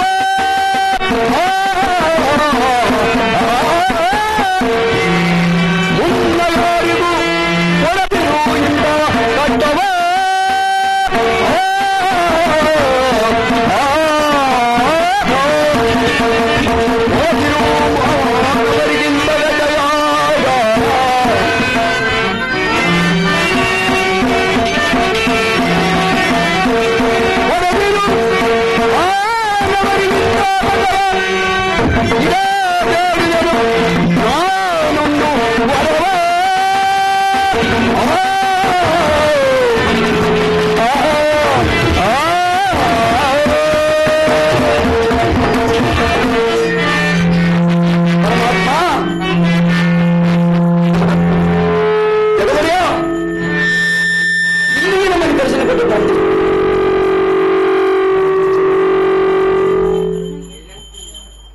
ಅಯ್ಯ ಬಲೆ ಬಲೆ ಸತ್ತಿರೋದು ಮಹಾರಾಜ, ನಾನು ಎಷ್ಟೇ ಕಷ್ಟಗಳನ್ನು ಕೊಟ್ಟರು ಸಹ ನಿನ್ನ ಮಗನ ಕೈಗಳನ್ನು ಕೇಳಿಲ್ಲ, ನಿನ್ನ ಎಲ್ಲಿದ್ದೇ ಆಗಿರ್ತಕ್ಕ ನಾಲಿಗೆ ಕೇಳಿಲ್ಲ, ನಿನ್ನ ನೇತ್ರಗಳನ್ನು ಕೇಳಿಲ್ಲ. ನಾನು ಎಷ್ಟು ವಿಧವಾಗಿ ಕಷ್ಟ ಕೊಟ್ಟರು ನನಗೆ ಕೊಟ್ಟಂತ ಕಷ್ಟವನ್ನು ಬೇರೆ ಕೊಡ ಅಂತ ಕೇಳ್ತಿದ್ದೆ. ಬಲೆ ಬಲೆ ಬಲೆ ನಿನ್ನ ಸತ್ಯಕ್ಕೆ ಮೆಚ್ಚಿದೆ ನಾನು. ಈಗ ನೋಡು, ಪದ್ಮನಾಭದಿಂದ ನಿನ್ನ ಮಗನ ಕೈಗೊಳ್ಳುವುದು, ಆ ಪರಮೇಶ್ವರನ ದಯದಿಂದ ನಿನ್ನ ಹೆಂಡತಿಯ ನಾಲಿಗೆ ಬರಲಿ, ಕಲಿಪುರುಷನಾದ ನನ್ನ ಇದರಿಂದ ನಿನಗೆ ನೇತ್ರಗಳು ಉಂಟಾಗಲಿ ಎಂಬುದಾಗಿ ವರ ಕೊಟ್ಬಿಟ್ರು. ಕಣ್ಣು ಬಂದ್ಬಿಟ್ಟು, ಕೈ ಬಂದ್ಬಿಡ್ತು, ನಾಲಿಗೆ ಶುರುವಾಯಿತು. ಆಗ ಎಲ್ಲರೂ ಸೇರಿ ಪರಮಾತ್ಮನ ಧ್ಯಾನ ಮಾಡ್ತಾರೆ. ಹೇಳ್ತಾರೆ, ಮಹಾನ್ ಭಾವ, ಅಯ್ಯ ಸತ್ಯರು ಮಹಾರಾಜ ನನಗೇ ಕಷ್ಟ ಕೊಟ್ಟೆ ಅಂತ ಎಂಬುದಾಗಿ ಬಹಳ ಓಡಾಡ್ತಾ ಇದ್ದೀಯ. ನಿನಗೆ ಕೊಟ್ಟರೆ ಕಷ್ಟ ಯಾವುದು? ನನ್ನ ಕುಲ ಗುರುಗಳಾಗಿರ್ತಕ್ಕಂಥ ನನ್ನ ಗುರು ವಿದ್ಯೆ ಕಲಿಸ್ಕೊಟ್ರಲ್ಲ, ಆ ಗುರುಗಳಿಗೆ ಕಾಲು ಜಾವ ಹೋದೆ ಅವ್ರ ರಾಸಿಗೆ. ವಸಿಷ್ಠ ಬೃಹಸ್ಪತಿ ಕಾಲು ಜಾವ ಹೋದೆ. ಕಾಲು ಜಾವದಲ್ಲಿ ಏನು ಕಷ್ಟ ಕೊಟ್ಟೆ ಗೊತ್ತಾ? ಅವ್ರನ್ನ ಕಾಲು ಜಾವದಲ್ಲಿ ಸೂಲ ಕೆಲಿಸುವಂತೆ ಮಾಡಿಬಿಟ್ಟೆ. ಕೈಲಾಸಕ್ಕೆ ಹೋದೆ, ಪರಮೇಶ್ವರನ ರಾಸಿಗೆ ಹೋದೆ. ಪರಮೇಶ್ವರನ ತಾಪಕ್ಕೆ ತಡಿಲಾರದು ಕೈಲಾಸ ಪರ್ವತದಲ್ಲಿ ಹೋಗಿ ಅಡಕ್ಕೊಂಡ್ಬಿಟ್ರು. ಹಿಂಗೆ ಅನೇಕ ಜನಗಳ ಕಷ್ಟ ಕೊಟ್ಟಿದ್ದೀನಿ. ನಲಚಕ್ರವರ್ತಿ ಕೊಟ್ಟೆ, ದಮಯಂತಿ ಕಷ್ಟ ಕೊಟ್ಟಿದ್ದೀನಿ, ನರತಂಗಿ ಕಷ್ಟ ಕೊಟ್ಟಿದ್ದೀನಿ, ಪದ್ಮಾಂದಾದನ್ ಕಷ್ಟ ಕೊಟ್ಟಿದ್ದೀನಿ, ರಾವಣೇಶ್ವರನ್ ಕಷ್ಟ ಕೊಟ್ಟಿದ್ದೀನಿ.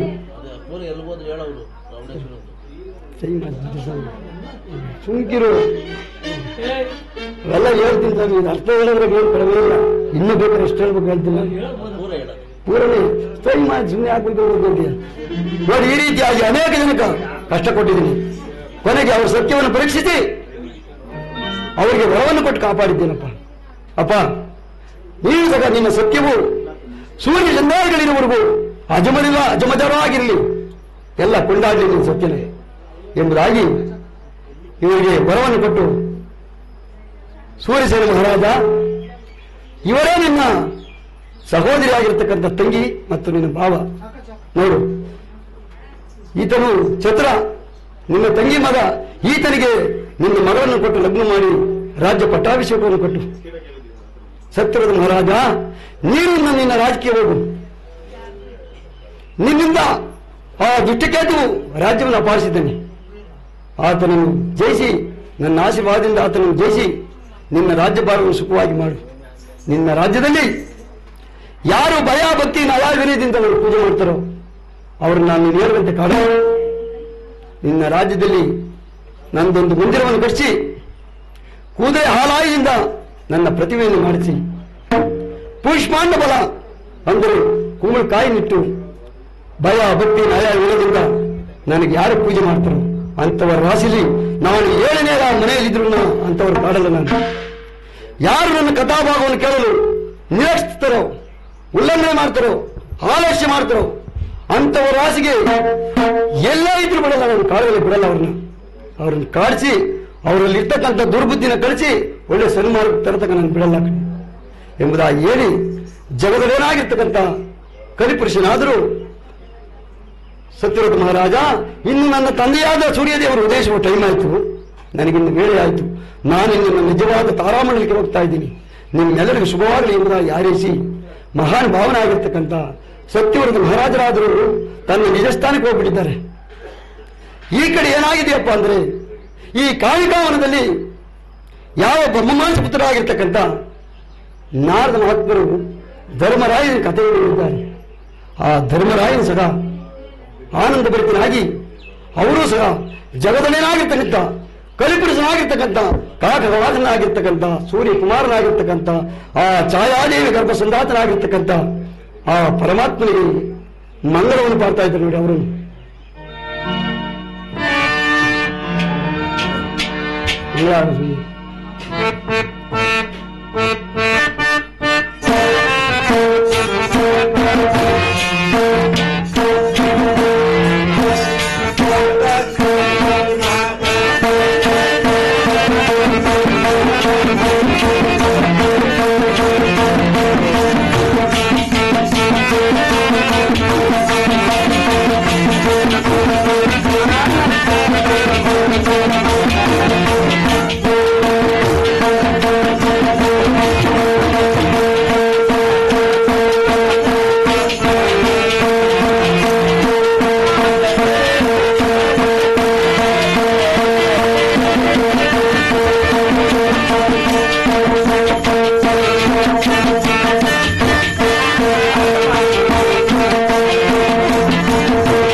ಯಾವ ಕಲಿಪುರುಷನಾಗಿರ್ತಕ್ಕಂಥ ಶನೇಶ್ವರನು ತನ್ನ ನಿಜವಾದ ಸ್ಥಾನವನ್ನು ಇಟ್ಟುಬಿಟ್ರು. ಈ ಕಡೆ ಏನಾಗಿದೆಯಪ್ಪ ಅಂದ್ರೆ, ಯಾವ ಸೂರ್ಯಸೇನ ಮಗಳಾಗಿರ್ತಕ್ಕಂಥ ಮಗಳನ್ನು ಕೊಟ್ಟು ಚತುರನಿಗೆ ಲಗ್ನವನ್ನು ಮಾಡಿದ್ದಾರೆ. ಆ ಚತುರನಿಗೆ ಪಟ್ಟಾಭಿಷೇಕವನ್ನು ಮಾಡಿದ್ದಾನೆ ಸೂರ್ಯಸೇನ ಮಹಾರಾಜ. ಈ ಕಡೆ ಸತ್ಯವ್ರತ ಮಹಾರಾಜರಾದರು ತಮ್ಮ ಕಳಿಂಗ ನಗರಕ್ಕೆ ಬಂದು ಯಾವ ದುಷ್ಟತಮನನ್ನು ಜಯಿಸಿ ರತ್ನ ಸಿಂಹಾಸನದ ಮೇಲೆ ಕುಳಿತುಕೊಂಡು ಸುಖದಿಂದ ರಾಜ್ಯಭಾರವನ್ನು ಮಾಡ್ತಾ ಇದ್ದಾರೆ ನೋಡಿ. ಆ ರಾಜ್ಯದಲ್ಲಿ ಪರಮಾತ್ಮ ಹೇಳಿದ ರೀತಿಯಲ್ಲಿ ಒಂದು ಮಂದಿರವನ್ನು ನಿರ್ಮಿಸಿ ಕುದುರೆ ಹಾಲಾಯದಿಂದ ಪರಮಾತ್ಮನ ಪ್ರತಿಮೆಯನ್ನು ನಿರ್ಮಿಸಿ ಎಲ್ಲೆಡೆ ರಾಶಿಯನ್ನಿಟ್ಟು ಇಟ್ಟು ಪುಷ್ಪಾಂಡ ಫಲವನ್ನಿಟ್ಟು ಅಂದರೆ ಕುಂಬಳಕಾಯಿನಿಟ್ಟು ಆ ಜಗದೊಡೆಯನಾಗಿರ್ತಕ್ಕಂಥ ಕಲಿಪುರುಷನಾಗಿರ್ತಕ್ಕಂಥ ಸೂರ್ಯಕುಮಾರನಾಗಿರ್ತಕ್ಕಂಥ ಛಾಯಾದೇವಿ ಗರ್ಭ ಸಂಜಾತನಾಗಿರ್ತಕ್ಕಂಥ ಆ ಸೂಕ್ಷ್ಮಾದೇವಿ ಪುತ್ರನಾಗಿರ್ತಕ್ಕಂಥ ಆ ಶಿರೇಶ್ವರನಿಗೆ ಎಲ್ಲರೂ ಸೇರಿ ಯಾವ ರೀತಿ ಮಂಗಳವನ್ನು ಪಾಡ್ತಾ ಇದ್ದಾರೆ ಅಂದ್ರೆ, ಜಯ ಜಯ ಮಂಗಳ ಶ್ರೀ ದೇವ, ಜಯ ಶುಭ ಮಂಗಳ ದೇವ.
ಸಂಕಲ್ಪನಾದ ಗೋವಿಂದ ಗೋವಿಂದ ಆಂಜನೇಯ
ರಾತ್ರಿಯಿಂದ ಆರವರು ನಮ್ಮ ಜೊತೆಯಲ್ಲಿ ಬೆರೆತು ಪರಮಾತ್ಮನ ಕೃಪೆಗೆ ಪಾತ್ರರಾಗಿ ಆ ಪರಮಾತ್ಮನ ಕಥಾಭಾವವನ್ನು ಕೇಳಿರ್ತಕ್ಕಂಥ ತಮ್ಮೆಲ್ಲರಿಗೂ ಆ ಪರಮಾತ್ಮನಾಗಿರ್ತಕ್ಕಂಥ ಶನಿದೇವರು ಆಯುಸ್ಸು ಆರೋಗ್ಯ ಸಕಲೇಶ್ವರವನ್ನು ಕಾಪಾಡಿ ಎಂಬುದಾಗಿ ಆ ಭಗವಂತನಿಗೆ ನಾವು ಪ್ರಾರ್ಥನೆ ಮಾಡ್ತಾ ಇದ್ದೀವಿ.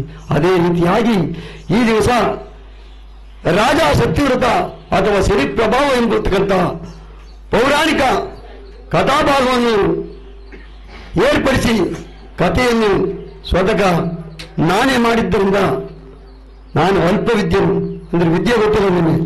ಆದುದರಿಂದ ನಾನು ನುಡಿದಕ್ಕಂಥ ನುಡಿಯಲ್ಲಿ ಏನಾದರೂ ತಪ್ಪು ತೊದಲು ನುಡಿದು ಬಂದಿದ್ದರೆ ಅದನ್ನು ನಿಮ್ಮ ಮನಸ್ಸಿಗೆ ತಂದುಕೊಳ್ಳದೆ ನನ್ನನ್ನು ಕ್ಷಮಿಸಿ ಆಶೀರ್ವದಿಸಬೇಕೆಂದು ತಮ್ಮ ಎಲ್ಲರಲ್ಲೂ ನಾನು ಕೇಳ್ಕೊಳ್ತಾ ಇದ್ದೀನಿ.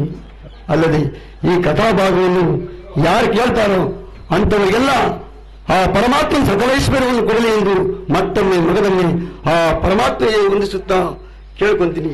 ಎಲ್ಲರಿಗೂ ಒಳ್ಳೆಯದಾಗಲಿ. ಜೈ ಹಿಂದ್, ಜೈ ಕರ್ನಾಟಕ ಮಾತೆ.